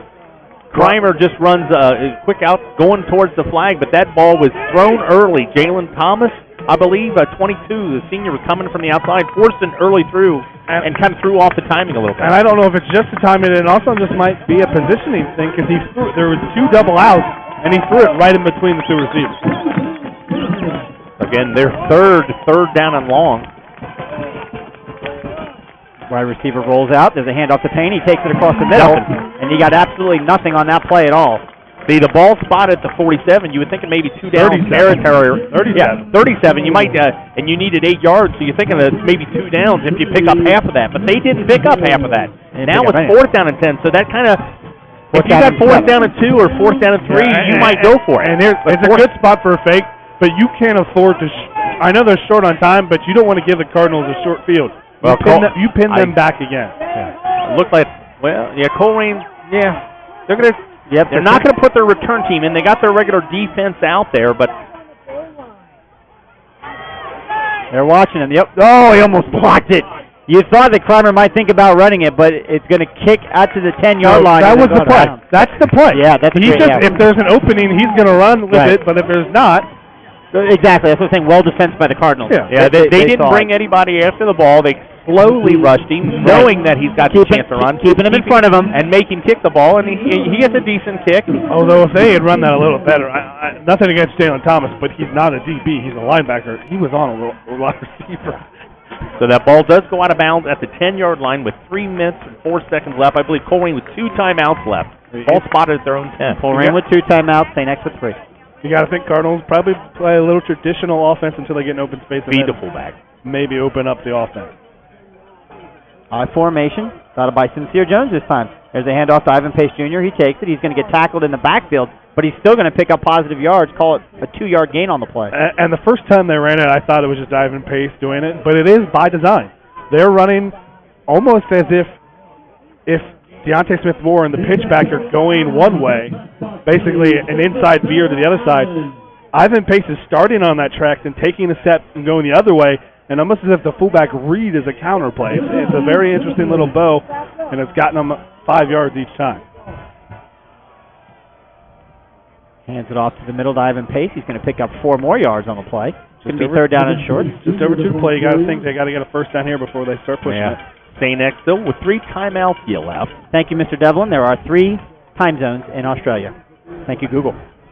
Everyone either lives on the left coast or the right coast, and it's just desert in the middle. It's also a day ahead. Just think about Sunday when we leap an hour. They leap the whole day on us. I know. It's like next week over there. The whole thing has changed. So Colerain back to the wing formation now. Under 2 minutes to go. St. X just jump. Yep, and there's the flag. They love to do that little stutter step with J.J. Davis in the backfield. They go to wing formation, I think, for about the first time here, and they run that false motion right there. J.J. Davis starts going in motion, plants his foot, and just stops, and that draws the interior line. Pretty much 3 guys up the middle. Jump, give Colerain the first down. And for those of you with the bets at home, that was the first time from the crowd we heard throw the ball. You're up 21-2, under 2 minutes to go in the first half. You're deep in your own territory. And not the best time to throw the football. And you get the ball to what are the referees doing now? That's right. They're talking with Tom on the sideline. I don't know what to talk about. It was 3rd and 3. It's a 5-yard penalty. So it's first down for the Cardinals. They're going to get it at the 22-yard line. Cardinals doing something tricky here. He's trying to make sure the ref knows that. Okay. That's my guess. Is that what I'm not sure. The referees are taking their time putting the ball down, trying to keep it look like keep it dry for them. There's a speed pitch out to Sincere Jones. He drops it, picks it up. He's at the 20. That was totally the design. You're right, Brandon. It was something tricky. We're going to knock it down and pick it up, and he's then going to bounce it like a basket. We're speaking of Australia. Like in Australian rules football, you have to bounce it every so many steps. Really? Yeah. Oh, I've seen that. Yeah. It's a different shaped ball, so it's a little easier. Sincere Jones doing an Australian rules impression there. Bounces it before he catches it, picks it up.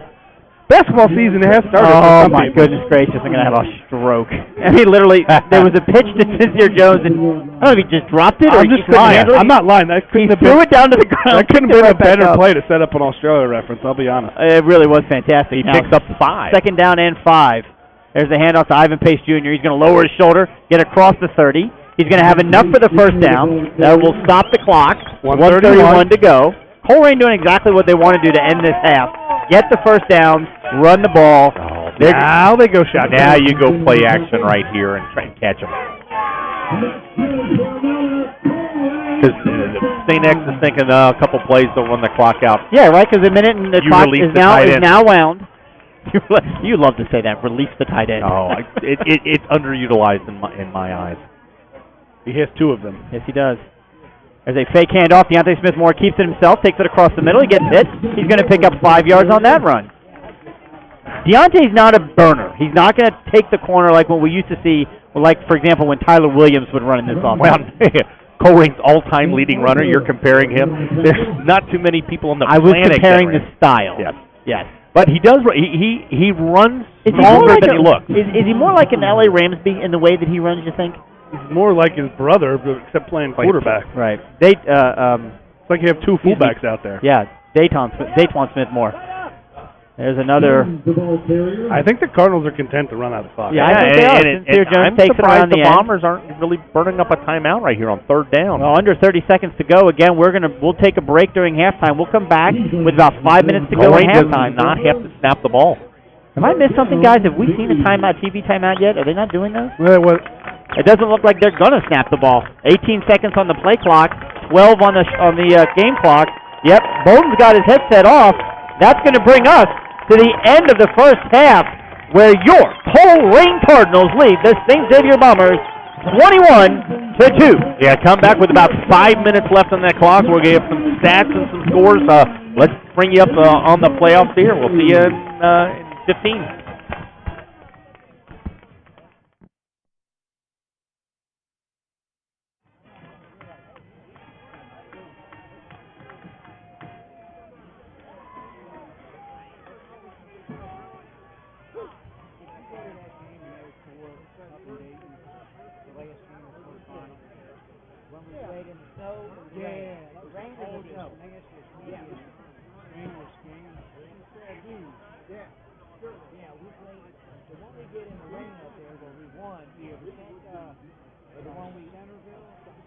Ladies and gentlemen, St. Xavier High School proudly presents for your halftime enjoyment the St. Xavier High School Bomber Marching Band. The band is under the director of band, Dr. Jody Best, and Mr. Tim Greenlee, the percussion instructor. The Bomber Band is under the field direction of Field Commander Nathan Byer. The band captains are Patrick Rothstein, woodwind captain, Jackson Wilkin, brass captain, and Lee Stepford, drumline captain. The theme for tonight's performance is a night at the movies, featuring music from The Incredibles, Drumline, and The Avengers. The first selection is the theme from the hit movie The Incredibles. Tonight we are featuring soloist Jackson Wilkin on trumpet and Peter Bradbury on saxophone. I know we lost Arlington up there one time. It might have been the rain game.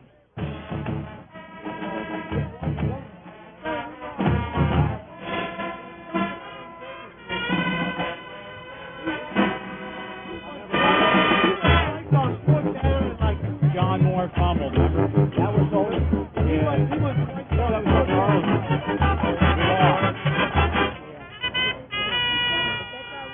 Columbus. And I watched them in the finals. The next week, after they played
second selection this evening is from the movie Drumline.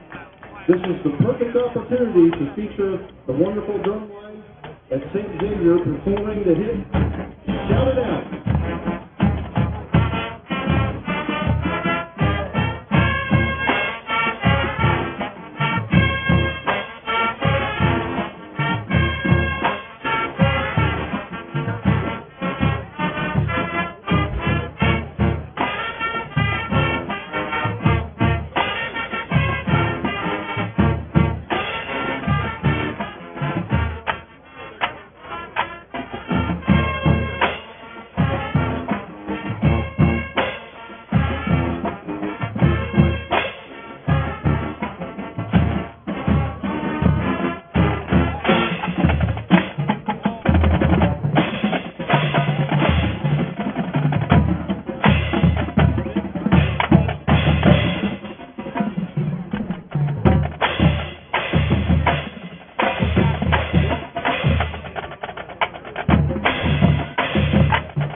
Our final selection is the music from the motion picture, The Avengers.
Ladies and gentlemen, presenting the pride of Colerain High School, the Colerain Cardinal Marching Band.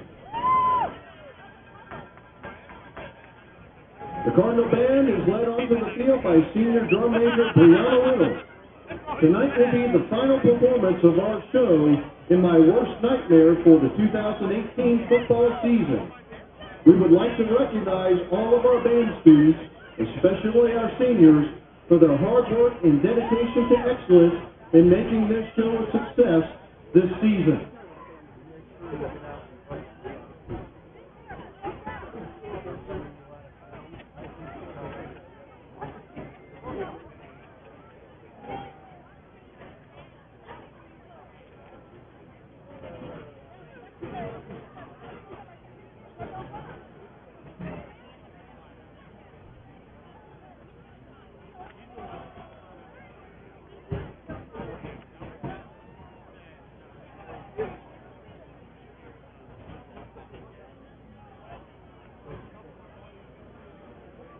Ladies and gentlemen, we present to you for the last time in Cardinal Stadium this season, In My Worst Nightmare.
And we're back with some halftime stats here at the cage. Colerain High School.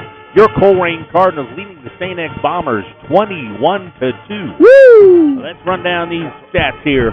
St. X with only 5 first downs. They've rushed the ball 19 times for 51 yards. They also have 41 passing yards. They've run 28 plays, held under 100 yards with only 92 yards of total offense. They have 1 interception, 1 fumble, 2 turnovers total. They're leading in time of possession 13-19. Your Colerain Cardinals, they've scored 21 points with 9 first down. 21 carries for 157 yards and 20-yard passing. That's 20. They've each run 28 plays, but Colerain with 177 yards. No turnovers. Leading rusher for the Colerain Cardinals, Deontay Smith-Morris, 8 carries, 76 yards, and a touchdown. He's averaging 9 yards every time he touches the ball. Even pace, 9 carries, 53 yards. He's averaging 6 yards a carry. He also has a touchdown. Sincere Jones, 5 carries, 21 yards. J.J. Davis with 27. Deontay Smith-Morris passing is 2 for 4. with 1 interception. He's got 20 yards with a long of 13. That one, and both pass receptions were J.J. Davis. He's got 2 for 20. This vaunted St. X offense with backup quarterback, really not much going on. Their leading rusher is quarterback, or is Chris Payne. We thought we'd hear, he's got 17 rushes, but only 62 yards. Got a long of 14 and only 3.6 yards a carry. Their quarterback has 2 carries for minus 11 yards. Matt Reeby, he's 5 for 8 passing for 41 yards. And Jared Kramer, 0 for 1. Kramer is also, he's the leading receiver. He's got 3 catches, 21 yards. Payne has 1 for 16, and Meyer has 1 for 4. Kramer is doing a really great job. He's punted the ball 5 times, averaging 39 yards a kick. Yeah, he's got 2 inside the 20 with a long of 57. One of those 2 was down at the 1. So a lot going on here. Your scoring for the game so far. Sincere Jones takes the handoff from his own 1-yard line. They tried to jet sweep early, 1 minute into the game, and he gets stopped by the St. X defense for a safety. Then Colerain kind of takes over for there. Ivan Pace follows off a 3-yard carry. Chris Mangold's kick was good, and then Deontay Smith-Moore runs for 5 yards with Mangold's kick was good, and J.J. Davis has a 6-yard. I mean, this Colerain offense has been methodical. Moved down short yardage touchdowns, 3 touchdowns, 3 extra points, takes us to where we're at, 21-2. On defense, leading tacklers for the Colerain Cardinals, Luke Bolden, 8 tackles at first aid. Ivan Pace, he has 7. 3 of them for loss. Yep, and Dante Corleone doing a good job from the nose tackle position. He's got 4 tackles and a sack. Donovan Owens with 4 tackles. For the St. X bottom, leading tackler, B.J. Ferguson, coming out of the safety position. You like it when the safeties are making all the tackles. He's got 8 tackles. Trevor Potts with 4, Carson Kiley with 3, and Nathan Arthur with 3. You know what I'm not seeing there for the defense for St. X? I'm not seeing Kiesling, and I'm not seeing Rajay Bridges. Maybe because the Cardinals are running away from them. Your halftime scores, the scores a little less numerous now because more than half the teams in the state of Ohio no longer playing here week 11. We'll start with Region 4. Colerain St. X winner will play the winner of this game, Fairfield-Milford. Fairfield was up 14-7. Milford driving. Milford hasn't kicked a field goal all year. They have 4th and goal to go. It's picked off in the end zone. Fairfield ensuing drive, they get a fake punt touchdown. Fairfield leads Milford at halftime 21-7, but we have also been noted that Mr. Everything, a man who had 275 yards against the Colerain Cardinals, McLean, did hurt his hand. He left the game for the Indians. On the other side of the bracket, the Mason Comets lead the Lakota East Thunderhawks 10-7 at halftime. Lakota East just, as we speak, just scored. So Lakota East has pulled ahead. Lakota East now leads Mason 14-10. Elsewhere, at the pit, Moeller is being shut out by the Panthers. Elder leads Moeller 14-0 at half, and that's all of Region 4. So again, Mason trails Lakota East 14-10. Fairfield over Milford 21-7. Elder over Moeller 14-0. Elsewhere around the area, Edgewood leads Little Miami 7-0. Number 2 seeded Kings struggling. They are all tied up 21-all with Anderson. Trotwood Madison on top of Wapakoneta, and the big surprise so far tonight, Winton Woods trailed at 1 point, 21-0. They're the number 1 seed in Division 2. And playing at home. They trail at halftime to Olentangy. Which Olentangy, you ask? Well, just Olentangy. There's like Olentangy Liberty, Olentangy Orange.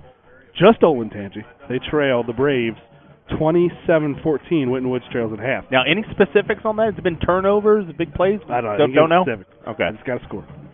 Elsewhere around the state, in Region 3, so a couple of Dayton schools that used to be in our region, Fairmont leads Springfield 14-13 at half.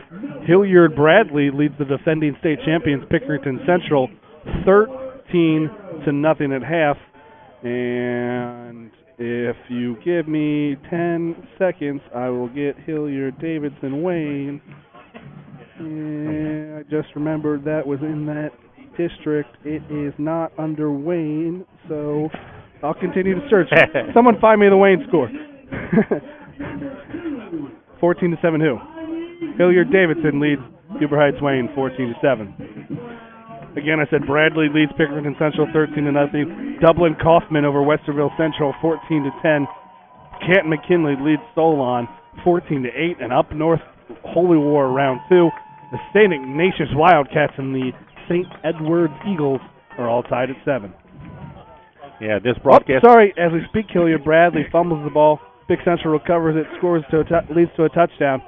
They've cut the lead now 13-7 Bradley over Central. So we got a minute left till we start the second half. Colerain has deferred.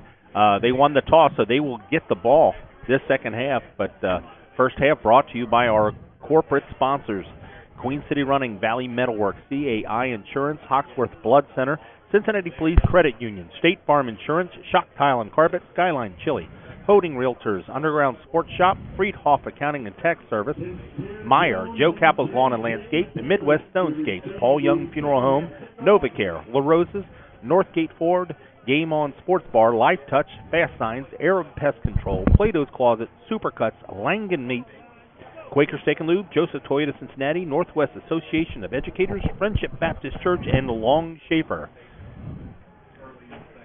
Thank you, our corporate sponsors. So the Bombers set to kick off for the first time tonight. We apologize for the reflection you're going to see in the screen. It's pretty bad, but again, we're in the middle this week at the press box, and we've got lights on behind us, and if not for someone's shadow, you wouldn't be able to see the scoreboard at all. Can we zoom in a little bit, maybe? There we go. Do the best you can, Mike. Thank you very much. So we are underway here in the second half. There's a boot deep. It is not. It does go into the end zone because J.J. Davis lets it bounce in, and the Cardinals will take over first down and 10 at their own 20-yard line, up 21-2. And this is why the Cardinals didn't try to press their luck there at the end of the half. They let it the time clock. They get the ball first here to start the half. They have the opportunity to try to put this one away here early in the second half. It's all about controlling the ball right now. They were turnover free. In the first half, they had a couple fumble. They had a fumble. You had the interception, deep interception. That's true. So they are tied, I think, 1-1 in the turnover margin, and that's always been key in this series: is who's going to win the turnover battle. There you go, much better. We get double numbers going on there, but there's nothing we can do about that with the double paint. Back to the I formation. Yep, Deontay Smith-Moore fakes the handoff, keeps it himself, and he's into the open. Deontay Smith-Moore is gone. 80 yards, touchdown, Cardinals. Are you kidding me? I said the Cardinals have an opportunity to open the half to make a statement. They don't waste any time to make that statement. Deontay Smith-Moore takes the first play of the half, 80 yards for a touchdown. They've been running over to that tackle over. This time they go to the, I think you call it the weak side, the short side of the field, and there was really, he gets to the outside. They tackle Ivan Pace, but there's no one out there. J.J. Davis was leading the pack, and there was nobody for him to block. Well, you got to give credit. Deontay Smith-Moore, he's not the fastest guy. There is one. He is not. You're right. There's a St. Xavier bomber who had the angle on him, but J.J. Davis realizes the pitch is not coming his way. He jets ahead of Deontay Smith-Moore. Immediately turns into a blocker. And immediately gets the angle away from the defender, and there's no one in front. Snap is down. Kick is up. And kick is good. And at the 11:46 mark of the third quarter, it's your Colerain Cardinals 28. The Bombers 2. Yeah, so much for slow, methodic ball control. Eat the clock. Yeah, well, I don't know what you're on every play. That's if a lot anyone easier that way. was wondering about J.J. Davis' explosiveness, he got really quickly out ahead of that play with the lead blocker, and once that angle was broken, Deontay Smith-Moore doesn't need to outrun anyone because no one has the angle to catch.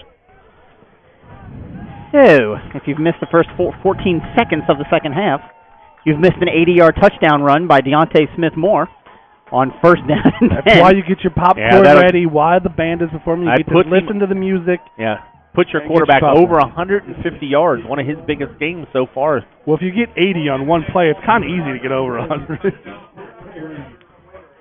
So, the ball lined up on the 40-yard line for Chris Mangold. Second time kick in this direction. The first time he didn't reach the end zone. Let's see what he does here. Gets underneath it. It's a low-line drive, and that looks like it's headed to the end zone, although it's caught right at the 1-yard line. Taken up to the 10, the 15, the 20. Crimer's got it out to about the 22-yard line. So not much return there. beyond what would have been a touchback. So the Colerain defense will now get a chance to hold this St. X bomb. You didn't get to see that at home, but that referee just made a really good catch. The ball back to him. The Colerain defender picked the ball up, throws it to the referee. He makes a one-handed catch, rolls it around his back, tucks it nicely, and sets the ball down. That's look for something that doesn't show up on the stat book. Of course, I'm kidding. I mean, he did do that, but you're trying the great coverage again by this Colerain cover team on this kickoff. St. X Bombers to start on their own 22.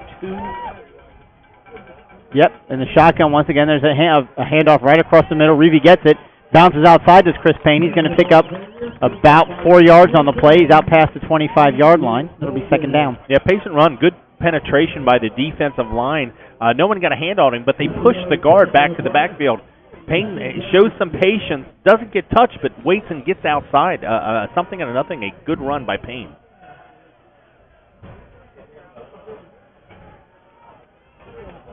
Bombers coming up to the line now. Kramer split out wide. Reeve, the junior, is still in his quarterback. Back in at quarterback is Reeve. The junior takes the ball, hands it off one more time to Chris Payne. He takes it into the middle. Met by Colerain defenders. There's 3 of them there, all on the tackle. But again, Chris Payne, to your point earlier, he's a hard runner. 6'1", 216 pounds, junior. A lot of juniors on this team. This St. X team is going to be really good next year. But the Colerain defensive line, they're not as big as the St. X offensive line. What they're doing a good job of is squeezing those holes. Right. The X is doing a good job of creating the space for the hole to open up initially, and it's not letting Payne get to those holes with the full head of steam. He gets to that hole, it's like McLean. He's out in the open field. He's got a 10, 20, 30-yard run. They're holding him to these 4 or 5 and less yard runs here up there. And they'll give it to him with a 4-score lead. Yep. They'll give him these 4-yard runs all day. Yep. Chris Payne on first down out to the 35-yard line. He's going to pick up about 3 yards on that run. So yeah, Jalen Thomas hit him in the backfield. I think Jalen Thomas went for the ball rather than the man there. He nearly stripped it away. Chris Payne does a good job of holding on to the ball as he spins out of the tackle, and he picks up 3 yards on the play. Again, thanks, Mike, trying to do your best to navigate the scoreboard picture here. Yeah, Thomas made initial contact, but a big hit driven to the ground there. Nice play by Donovan Owens. Second down and 7. 3 wide receivers split to the top of the screen. Out wide left, single back set. The handoff once again to Chris Payne. He takes it into across the middle. He stays on his feet. He's going to pick up probably 1 yard shy. Nope, they're going to give it they're going to give him the first down. So this is nothing special that this offense is doing, but you know what they are doing that I really like? Clock. They're eating up the clock. Yeah. Still a little too early to start talking about that. about I also would have liked, though, is if Colerain gets the ball back with the score, then the clock would just run. Running? No, we're too early to talk about that. So first down. What are you talking about? It's the second half. Not too early at all. Next score makes it that so that's all I'm saying. Yep. St. X has it from their own 42. First down and 10. Snap is back now. Reeve passes it out. Quick screen pass. Going to pick up about 5-6. He's still on his feet. Pushed out of bounds, but he's going to have enough for the first down. There's a missed tackle on the far sideline. Didn't see who caught the ball. Crimer. Was that Crimer that got it? Probably could have guessed that. Made one man miss and picked up a big run. So the St. X offense finding some success here, starting at their own 22-yard line. Now they're sitting on the Colerain 45-yard line. First and 10. Yeah, Crimer's the biggest threat to take it to distance anytime he gets the ball for the St. X Bombers. They move him around a lot. They like that bubble screen to get him in space. Down to the Colerain 45. There's a handoff to Payne. Once again, he bounces through the hole. He's got some room. He's going to get tackled from behind, but not before he picks up 8 yards on first down. So the St. X offense, I don't know, Brandon, maybe you can shed some light here. Are they doing anything different? But they're finding big success here to start this series. Not anything particular, just been a little sharper with their angles. And again, they're not getting huge holes, so Payne's not running away. But 5, 6 yards at a time, you're going to pick up first down. Second down and short. There's a handoff once again to Payne. He's going to take it, and he's going to run through the middle. He cuts through the middle. Jakari Patterson's on him. Going to tackle him, but not until he gets all the way down to inside the 15-yard line. And we have an official down at about the 26-yard line. I tell you what, that's a dangerous position to be for that referee who's right behind the line of scrimmage where the linebackers are, and did a pile right there. Went down really hard and kind of hit his back first, and maybe he's hit his head down. So we're going to take a break in the action here, as they're going to attend to the referee who has not gotten up off of the ground. I didn't see it. I was following the play. Jakari Patterson making the tackle, but not before another big first down run for Chris Payne. It looked like he got knocked down backwards. Is that what happened? Hit his backside first and kind of his head whipped back a little bit. Well, there's no immediate motion to a stretcher or anything, Thankfully, No, but he's just got the wind knocked out of him. when you get an old guy But that he's falls not down, a 16 or 17-year-old young exactly, man. that's I going know, to pop right? right back up. Nope, take your time. Take your time. Again, thanks for tuning in. Well, reference the email address one more time, radio@wearecolerain.com. We'd love to hear from you, where you're listening from, or if you're an alum, what year maybe you graduated. Of course, you can reach us in the chat room on YouTube as well. The referee is up, hat on, trying to catch his breath, I can only assume. And I tell you what, you know what? A referee gets hurt, and both training staffs are out there. they ran out there, too. They did not hesitate. Because, to your point, there's not a 16-year-old kid out there in full pads. Old guys like us don't bounce as well. Well, you bounce as well, you just don't get up quite as quickly. And In when fact, I say you, some I would mean say me. you probably bounce a little better, actually. Not bounce back Ivan up. Pace, I believe he's the one that ran over. Just went over. He didn't break the huddle yet. The referees were sitting. Ivan Pace went over and hugged the referee. How about that? That's how we raise him in Colerain. No, He's but trying to get a call later, too. Let's not... St. X inside the red zone of Colerain for the first time. This defense pitching a shutout. The only score so far was the safety by the offense. So the ball spotted right at, was that the 15? So maybe an opportunity for the Colerain defense. They're getting a little bit of a break, maybe a little bit of a talking to, and figure out exactly what they need to do to stop this. There's the handoff to Chris Payne. He takes it wide. Good and well defensed, but he's still going to pick up positive yards on that. Say about 3-yard gain on that. It'll be 2nd down and 10. And again, all St. X is doing, they're pulling a guard, running it left to right. They're not doing anything fancy. But that St. X offensive line has some big guys on one side. Oh, yeah, guard's 290. You got Paris, who's the 280 at 6'6". Yeah, another junior. 5-star, committed to Ohio State. Another handoff to Johnson. He takes around to the same side. He's going to get inside the 10-yard line, down to about the 8-yard line, it looks like. He's going to be short of the first down. He's going to need a couple of more yards, but it'll be 3rd and short. I tell you, one of the Colerain Cardinals came up from the pile with the ball. Looked like Jalen Thomas was jumping up asking the referee, and the referee just kind of shook his head and Score update real quick. Fairfield scored 2 more touchdowns in the first 40 seconds of the 3rd quarter. So they are putting it on Milford. Of course, the winner of this game tonight, whether it be the Bombers or the Cardinals, will face the winner of the Fairfield-Milford game next week in round 2. 3rd down and 3. Let me guess. Hand off to Payne? Nope, they go hard count again. I tell you what, they've got that interior of the Colerain defensive line jumping all night. This is the 2nd time that they've been called offside. So, you know, there's certain quarterbacks that do that hard count that are a little better at the other ones. Most importantly, that's the 2nd first down gained because of that particular penalty, and that's a costly one because it gives them first down and goal. Colerain got St. X on the false motion. Always curious to be the guys closest to the ball, the nose guards. It's usually the one, when they jump, the ball's right in front of you. They're also the guy most directly responsible for stopping. So first down and goal at the 4-yard line. Snap is back, and once again it's a handoff to Chris Payne, and he's going to dive in towards the middle, looking for the end zone. He's going to be short, probably about the 1-yard line. This almost just seems like an inevitability at this point. But we've seen the Colerain defense before have a stand-up play right inside the 1-yard line. They had a couple of those plays last year. What are you shaking your head for? It's inevitable that they're going to score right here? Well, they were at the 22. Now they're at the 1. You conceded already. Well, okay. 2nd down and 2. You could be right, but I said it feels like it. There's a handoff to Chris Payne. He's got it, and he is short at the 1-yard line. Short at the 1-yard line. So 3rd down and goal. I'm guessing down 28-2. They're probably going to go for it. That was a good 1-yard run. The Colerain right side was collapsed. Well, it was also a good tackle because it looked like Payne was going to – he was hit, but his momentum was going to have him fall into the end zone. He was hit a 2nd time, didn't let his body fall forward. Oh, this is where you missed Big Eric Phillips there to get a little bit of push. I think he's in there.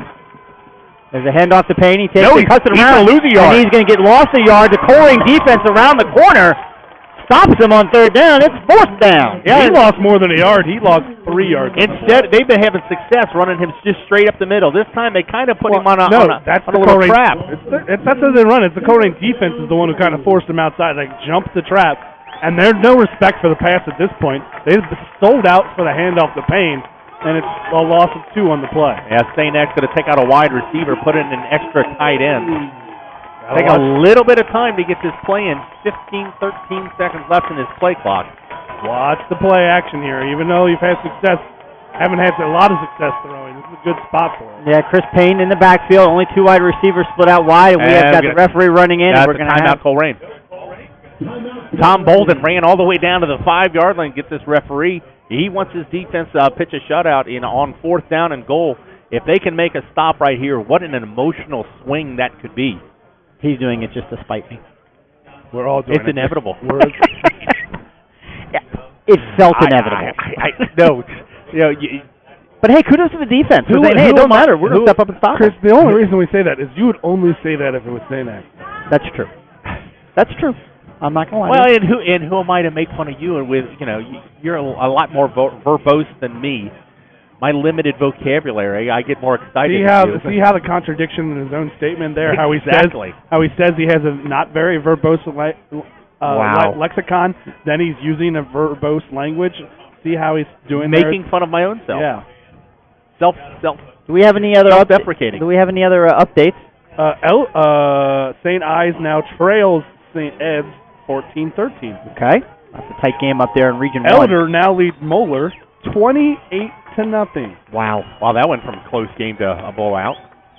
Elder has got their quarterback Bittner was a GCL South Player of the Year, and I think they're number 1 wide receiver. That's a game that Moeller won by 2 touchdowns in the regular season. Moeller GCL champions might be out in the first round. So here we go, 4th and goal. The Bombers going for it. They're on the 3-yard line. He drops back. He looks to pass. It's a wheel route to Chris Payne, and it is going to be out of the end zone. Turnover on downs. The Colerain Cardinals have held. And the Cardinals on 4th and goal inevitably get the goal line stand. Yeah, they. So yeah, they I hate you both. They fake Payne to the right, and they release all their the tight end, the wide receiver. Everybody goes right except the tight end on the weak side. And I tell you what, that was Sincere Jones. He stayed home. They tried to run a little fade to the corner, but if he throws it inbounds, Jones has perfect coverage. This time out of bounds, but Colerain going to take the ball. They got a long way to go. The ball was a 2. I'm sorry, Chris. Don't be sorry. It's okay. I just let you know our viewing audience loves it. Box Zarge listening in from Northern Kentucky. So Colerain has the ball first down at their own 2. Little quarterback counter, Deontay Smith-Moore. There was like 3 different directions. I had no idea where that was going. That's why I was sitting here. I didn't know where the ball was. Jones went one way, Ivan Pace went the other, and then all of a sudden, I have no idea where Deontay Smith-Moore is. He does pick up about 2 yards on the play. So 2nd down and 8. Kudos to the Colerain defense. I couldn't be happier to be completely wrong. I mean, that was a great goal line stand. That play on 3rd down was fantastic. I mean, you should got their hey.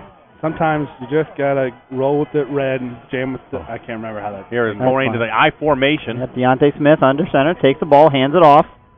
Great defense. He's still going. Yep, Ivan Pace still moving his feet, but he might have still been going. But I think he got maybe 2 yards. As strong as Ivan Pace is, he's not going to carry 3 defenders. 3 or 4 Bombers on there, yards. averaging 220 pounds. I don't know if they're averaging 220 pounds, but they were a couple linebackers and a defensive lineman. Down to 4 minutes and under 4 minutes and 20 seconds to go here in the 3rd quarter. Cardinals up 28-2 with the ball deep in their own territory. Hey, here we go. This is a big 3rd down here. Takes the handoff and pitches it wide. J.J. Davis stutter step, makes a guy miss. Oh! He gets out to the 15-yard line, and he got enough for the 1st down. J.J. Davis with a beautiful stutter step made the defender miss and picked up enough for the 1st down. And how about that Deontay Smith? He doesn't make that run. If that pitch is a late pitch with a runner on him. And you know what's great about that? The Bombers knew that play was coming. I mean, they lined up for it. They were prepared for it defensively and still couldn't quite get the stop. And J.J. Davis is a shoestring from going 90-plus yards. Hey, a special shout-out. We've got Brian Collins listening to and FaceTiming me from the stands with his sister in Atlanta, Georgia. There's J.J. Davis on a spin. Deontay Smith-Moore keeps it. He does a tackle, and he's into the open. Deontay Smith-Moore is going to be chased down by B.J. Ferguson, the fastest guy on St. X, no question. But Deontay Smith-Moore takes it all the way down to the 20-yard line Huge run and first down for the Colerain Cardinals. You know, a broken play. That he went one way, his running back went the other. I don't think it was broken. I think that was actually a design play. He looked back and going, where's everybody at? But there was also no defenders in the area. Right. So great job by the offensive line of sustaining their block. And Deontay Smith-Moore goes 63 yards. He's now over 220 for the game. Again, you can reach us at the booth at radioweorcolerain.com. This one's a shout-out. All right, we've got timeout, something going on here in the sidelines. What do you got, Brandon? I don't know. Something happened. I don't know. No, I'm asking you. Oh, sorry. I was distracted by everyone. By your father, yes, I know. Yeah, he saw a shiny thing, and when he sees a shiny thing, I see a shiny thing. I know. Shiny things are distracting. I understand. Shout out to both the Hen family and the Yukotter family listening from the bungalow. Fantastic, the bungalow. That sounds like fun. So first down and 10 for the Cardinals at the St. X 22-yard line. Approaching 3 minutes to go here in the third quarter. 10 seconds on the play clock. 8 seconds. 7 seconds. Plenty of time. There we go. Plenty of time. Being smart about it. 3 seconds. There's the snap. Pass, he's open, pass, and he throws it right over the middle, and it's caught, but it's a low pass and taken down to the 5-yard line. He fell down. That was that JJ? Freddie Johnson. That was Freddie Johnson, okay. Freddie Johnson, another one of the young men, maybe heir apparent of the quarterback next year, slipped out of his backfield. That ball thrown a little bit low. He could have walked into the it was a little bit low, but Deontay Smith-Moore was just trying to get it over the defender coming right for it. Deontay Smith-Moore took a big hit to deliver that football. So first down and goal for the Cardinals on the St. X 6-yard line. Back to the I formation. No tight ends this time. Actually, there is a tight end. He's just split out wide. Yep. Deontay Smith-Moore fakes the handoff, keeps it himself, takes it inside the 5 all the way down to the 3.5. Call it maybe the 2-yard line. We'll see where they mark him down. This is the first time we've seen tight end Elijah Ford line up out wide. He was out wide, yep. Well, they called the play, and I don't think the coaches had the right personnel out there. Ford didn't know where to go. Ivan Pace pushed him out there. See, I think that was, we've seen it all day. Here comes Eric Phillips. They're throwing all sorts of different formations at the St. Xavier Bombers because it's the chess game we see from year to year. Colerain struggles with their 3-3-5, so Tom Bolden comes up with a crafty scheme. I love how the Cardinals are using the time here. They're not snapping the ball until they get underneath 5 seconds on the play clock. It's fantastic. There's a handoff to Ivan Pace Jr. He's into the end zone. Touchdown, Cardinals! Ivan Pace Jr. puts 6 more on the board. And ladies and gentlemen, we are now in a running clock situation. A 98-yard drive turns into the running clock. For the 9th consecutive week for the Colerain Cardinals, they will have a running clock at some point during the game. And I tell you, this offensive line's having a whale of a game. We said Elijah Ford at tight end, Will Coleman at tackle, Quasi Jones, the sophomore at left guard, Ace Aaron Swenner, the junior at center. You also got Cameron Carnes at guard and TJ Ganella at right tackle, doing a great job up front. Snap is back, hold is down, kick is up, and kick is good. So with 1:50 left in the third quarter, it's your Colerain Cardinals 35, the St. Xavier Bombers 2. For the second time tonight, a really good hold by I was going to, good call. He saved that one from going high over the kicker's head, gets it down again. He saved an extra point earlier. Last one was low, this one was high. You're exactly right. Kudos to DSM for handling the extra point duties from a holder perspective and putting Mangold in the position to be 5 for 5. All he's done tonight is hold the ball well, ran for over 225 yards, thrown for a couple passes, scored a couple touchdowns. He's done all right for himself. One bad play where he ill-advised threw it deep in coverage, but it almost acted as a punt. If you're gonna throw an interception, a first down punt, but yeah, first down punt. Caught everybody off guard. So Colerain's got to kick off the ball again. Mangold having a good night. Only go 2 returns so far, but this Colerain coverage team has done just a phenomenal job. Much maligned in the last couple of years. They've done a phenomenal job this year. And there's a low line drive kick, and it's going to bounce at the 15-yard line, get picked up at the 10, taken out to the 15. Crimer's got it. He's dangerous. He's running to the wide side of the field, trying to cut it back in. He's going to take it up to about the 25-yard line. No harm, no foul in that. I'll take that. 25 yards. Make him go 75 to try and score. Man, why is the clock stop? Is it 35 or 30? Even if it were 33. No, and the clock should not stop. The clock should be running. Well, if the referee has to signal it. And it's nothing against St. X. It's just you don't want anyone to get hurt in this situation. So the clock is running now. All right, there you go. Under a minute and 30 to go. Okay, change of possession there after the kickoff, I believe. Yep, there you go. Good call. First down and 10 at their own 25-yard line. St. X looking to do something offensively, and now, under the auspice of a running clock, they're going to have to really push hard, and they're going to get no gain on that handoff to Chris Payne. In fact, I think he lost a yard. And you got to give credit to this St. X team. I mean, yes, the Cardinals have put a bunch of yards on the board, but this offense is hamstring. Their starting quarterback all year, Wyatt Hudepold, out with mononucleosis. He hasn't played the last 2 weeks. And you're asking a guy who started one game in his career to come in against one of the top defenses, if not the top defense in the state. And Chris Payne and Paris Johnson up front can only do so much. Drop back to pass is intended for number 10. It is in and out of the hands of Sincere Jones. But most importantly, he deflected the pass enough where it did fall incomplete. It'll be third down. Yeah, Sincere Jones. They kind of just dropped in a little zone coverage. Quarterback tries to thread the needle. The wide receiver sit between two Colerain Cardinals. Yep. If it's 6 inches shorter, Sincere catches it. Yeah, he was close. Sincere didn't. He was close. If Sincere didn't tire himself out in warm-ups doing that giant backflip, he might have had the energy if he had the ability to leave the ground. Third down and 11 Sarcasm. on their own 24-yard line now. Needing a first down to keep the clock moving. Drops back, looks to pass, does Reevy. He passes it across the middle, and it is dropped in and out of the hands of, I'm not sure if that was Crimer or not. Stockman.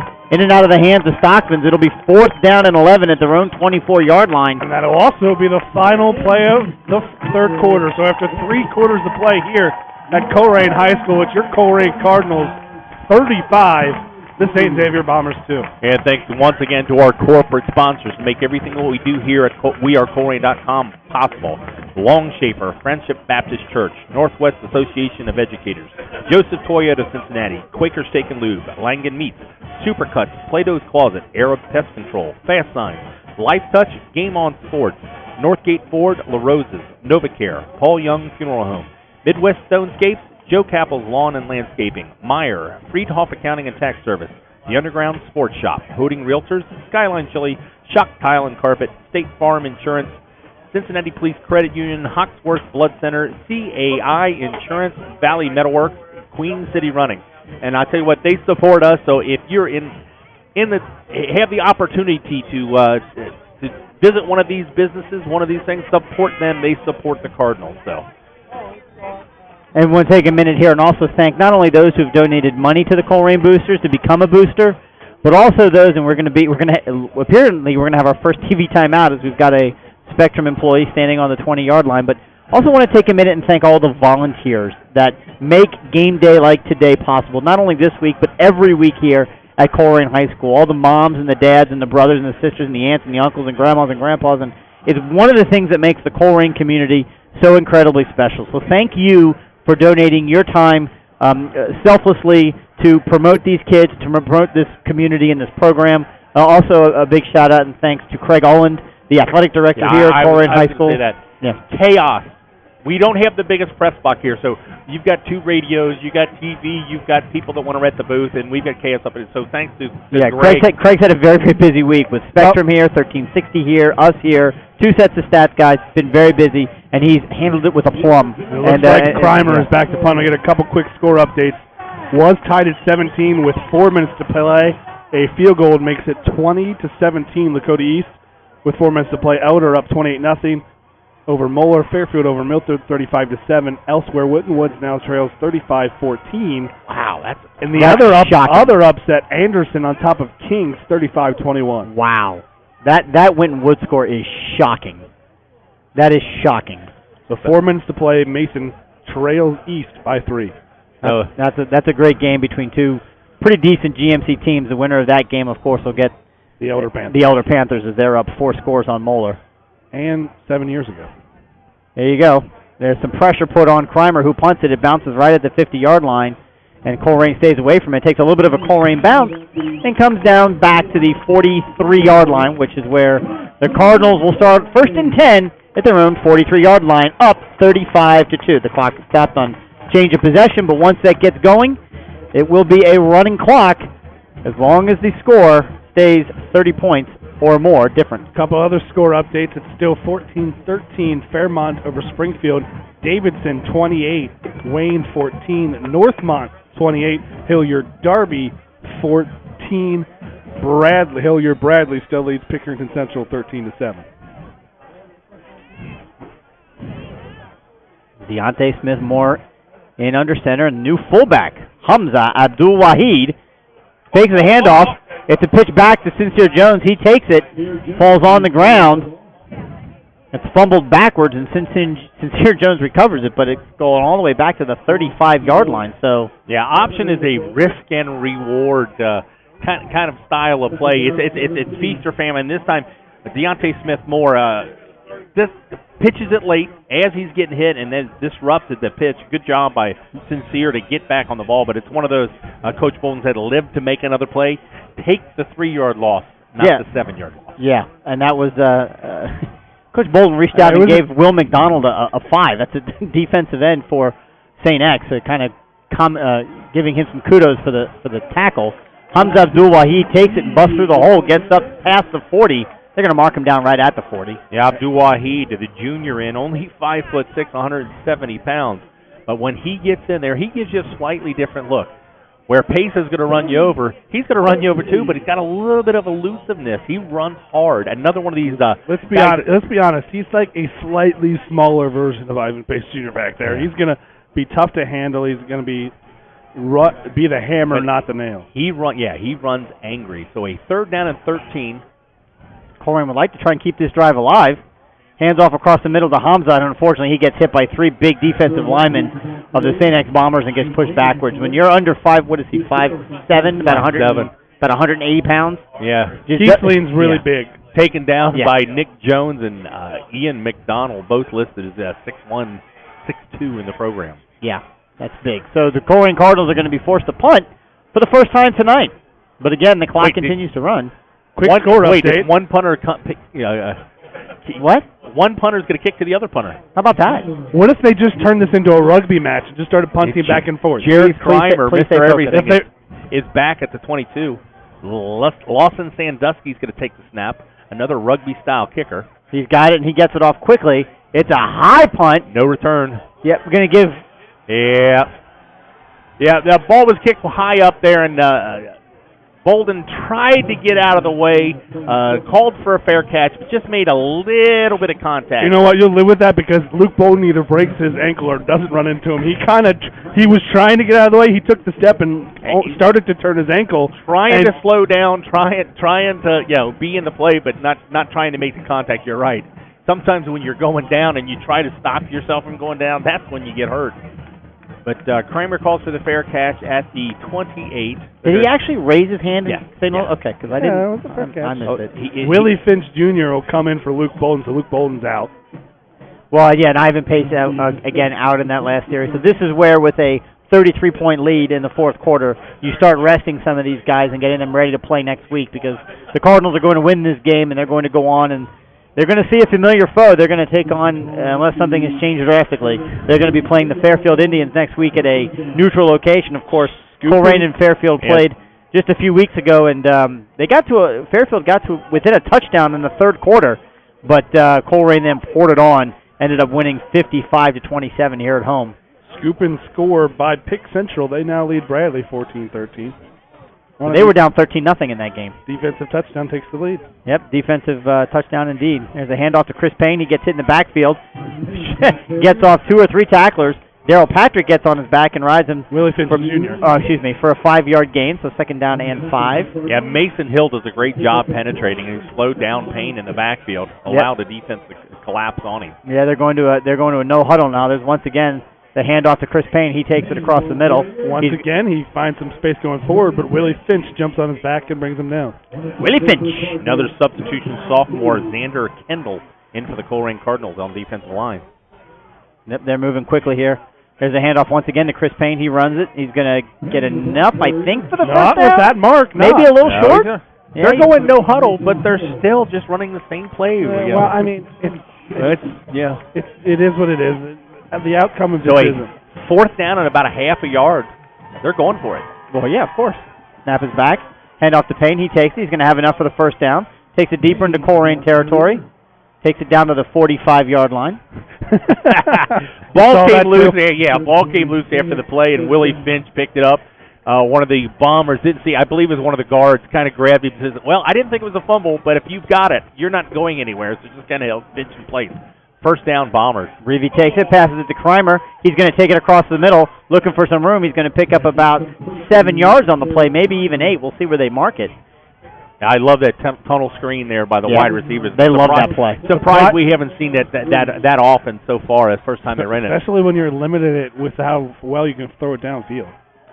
There's a handoff in the backfield to number 44 who's got the ball.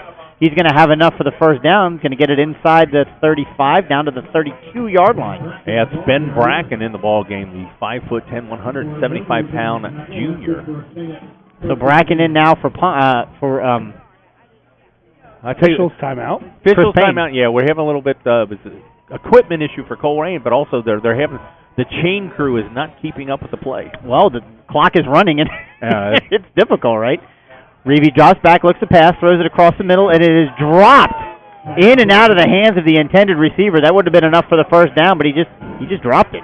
Yeah, that's the second time today when Reeve, he hasn't had a lot of good passes, but the second time he's had a good pass, and it was knocked down by the St. Xavier receiver. Yeah, I believe that was Liam Clifford, I believe. Put it right in his hands, and unfortunately for the Bombers, he drops it. Liam Clifford expected to be kind of a bigger player in today's game, but he just hasn't been. Snap is back. There's a handoff once again to Payne, who's in the middle. He takes it. He got hit hard, but he's going to pick up 5 yards on second down. It'll be 3rd and 5, and just inside the 30-yard line. Clock continues to roll. 6:30 to go. Yeah, that was Mike Best, the big hit. Mike Best really coming on as a sophomore here late in the year. Snap is back, drops back to pass. He throws it, and it's incomplete. Kendricks on the tackle. Got to the receiver the same time the ball did, and it went flying. But if Kendricks goes for the ball, he scores 6 points. Yeah, if he catches that ball, there's nobody in front of him. He went for the big hit. If he goes for the ball, it's a touchdown. Yeah, but it's going to look good on TV. The tight end got out there, and Kendricks just lit him up. Ball went flying. 4th down and 6 for the Bombers. Reeve back, looking to pass, picks it up off the ground, looks, throws deep, and it is incomplete. Intended for Kreimer, tackled immediately by Deshaun Pace. It'll be a turnover on downs, and the Cardinals will take over up 35-2 with 5:55 left to go in the game. And your defense still pitching a shutout. The defense is, but the team is not. The defense is pitching a shutout, absolutely. Fellas, I'll tell you what, I'm going to let you take it home. I'm going to go ahead and throw in the coat and head on downstairs. Usually you go down with 6 seconds left. Yeah, I'm heading on down right now because you know what? This is going to be this is a massive crowd. There's going to be a lot of busyness. I want to get down there. It's inevitable. It's going to be a massive crowd. It's inevitable. It's definitely inevitable. It's okay. Goodbye. Thank you. See you next week. Thanks, Chris. We'll bring it home from here. So Deontay Smith-Moore is still backing in quarterback. They're running with a half wing. This is what it's going to be. It's going to be handoff Hamza Abdul-Wahid. Yep. Nope, or J.J. Davis. I tell you, they defend this jet sweep well. They run jet sweep. J.J. Davis gets out there, and I tell you what, I didn't get a number coming up from the safety position, the defensive back. Just kind of ran to a spot and beat J.J. Davis' spot. Didn't allow him to turn up at all. He loses a yard. Great, compelling, and rich story, Father. Loss of 1 yard on the play. It'll be 2nd and 11 for the Colerain offense. They will milk this clock for all it's worth before they run another play. Yeah, it's a running clock. Colerain up by 30. What'd you say, 9 straight weeks with a running clock? 9 straight weeks. Every game since this. Deontay Smith-Moore just takes it, step back, quarterback draw, off the snap and picks up 3 yards. The last time there was not a running clock was week 2 for the Colerain Cardinals versus this very Bombers team. Quick update on 3rd down and 6. Lakota East picks up a first down on the fullback dive, and they can run the clock down to 0. Lakota East going to knock off the Mason Comet. And Deontay Smith-Moore with that carry, 224 yards.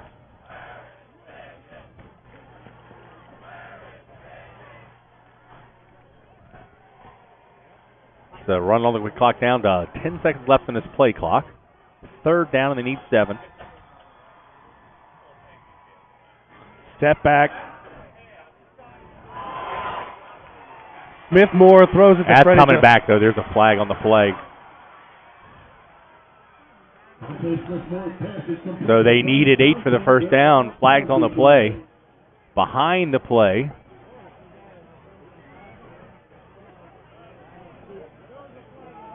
Oh, Coach Bolden's upset with whatever call this is. Referees are discussing it. Calling an illegal shift on the Colerain Cardinals.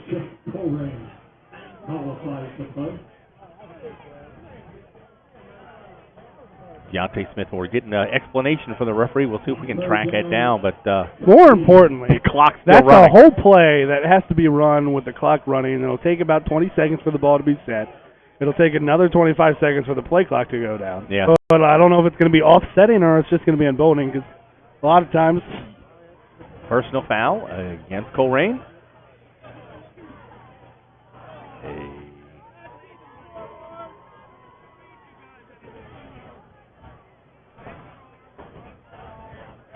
The clock does stop for change of possession. The runner went out at the 48, but they're going to tack on 15 yards. Going to take it down to the Colerain 38.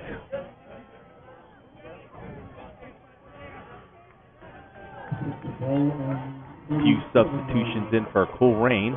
Not a few. The entire team except for Jalen Thomas. Cordell Casey in the ball and game. And Jakari Patterson. Desmond Harold in the ball game. Doug Davis also. Clock will begin to run.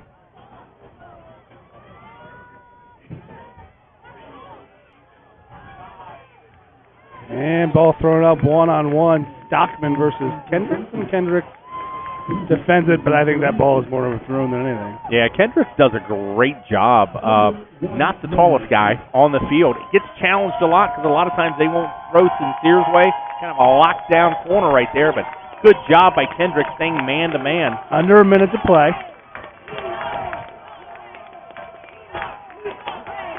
Reevy looks, finds Kramer for about a 7-yard. Kendricks again. Kendricks with a good tackle. Kendricks timeout. Keeps. Are they calling a timeout? Yeah. Stay next with 35 seconds. Timeout.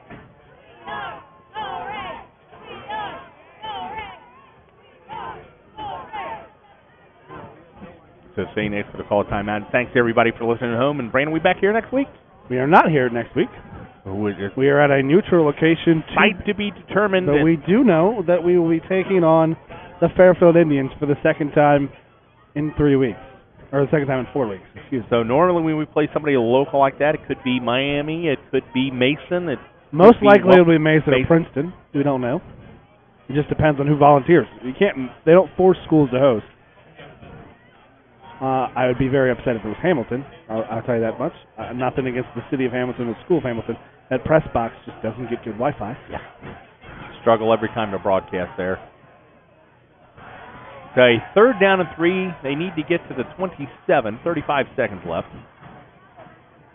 Payne back in the ball game at running back.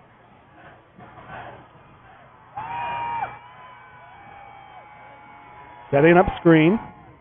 Payne catches it. Breaks a tackle. He's in the open space. He's got no one in front. And he's in for 6.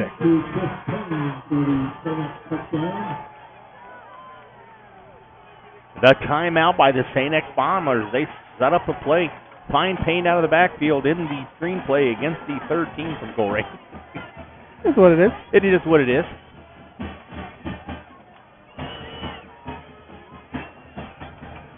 Yeah, they're going to line up. They're not going to go for 2. They're going to bring in the field goal kicker. If you had that play chart, I don't think it matters. I don't know what it. Every coach has that little cheat sheet that tells you, hey, what the score is. Yeah, but Sectional Wasteland with 21 seconds left. Missouri with the kick. And it's good. So with 21 seconds to play, the Colerain Cardinals 35, St. Xavier Bombers 9. So usually usually Sunday at about noon is when they release. They should announce it by tomorrow. They can announce it by tomorrow. Everything lined up. So follow us. Follow us on Twitter, on our Facebook page, or on our homepage. Follow us. We'll let you know where the Fairfield score updates.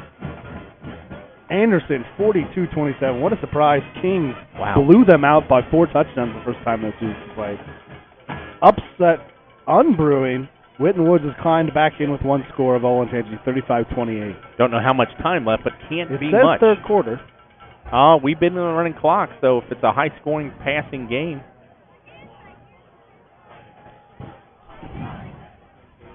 So Xavier's going to line up. And a possible another upset. Are they going to try an onside kick? No.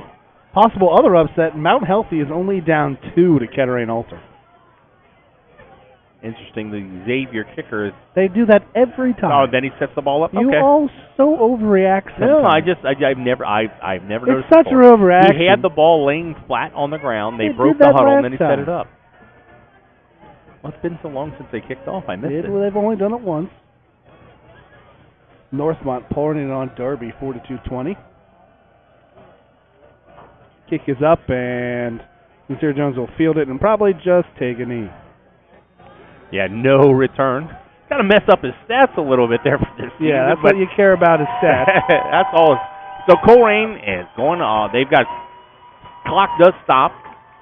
Change of possession. Colerain's going to come in and victory formation. Just have to take The clock one knee. should not be running, but it is.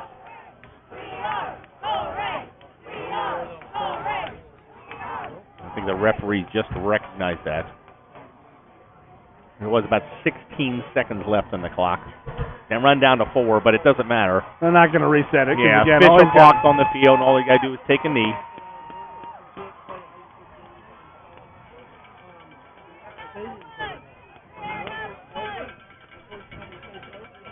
Teams are set, and both teams and this isn't any sort of game with animosity where St. X is going to dive at the ball and try to get it. Both No. teams are. I don't even know if they're going to make it, but they did reset the clock to 19 seconds.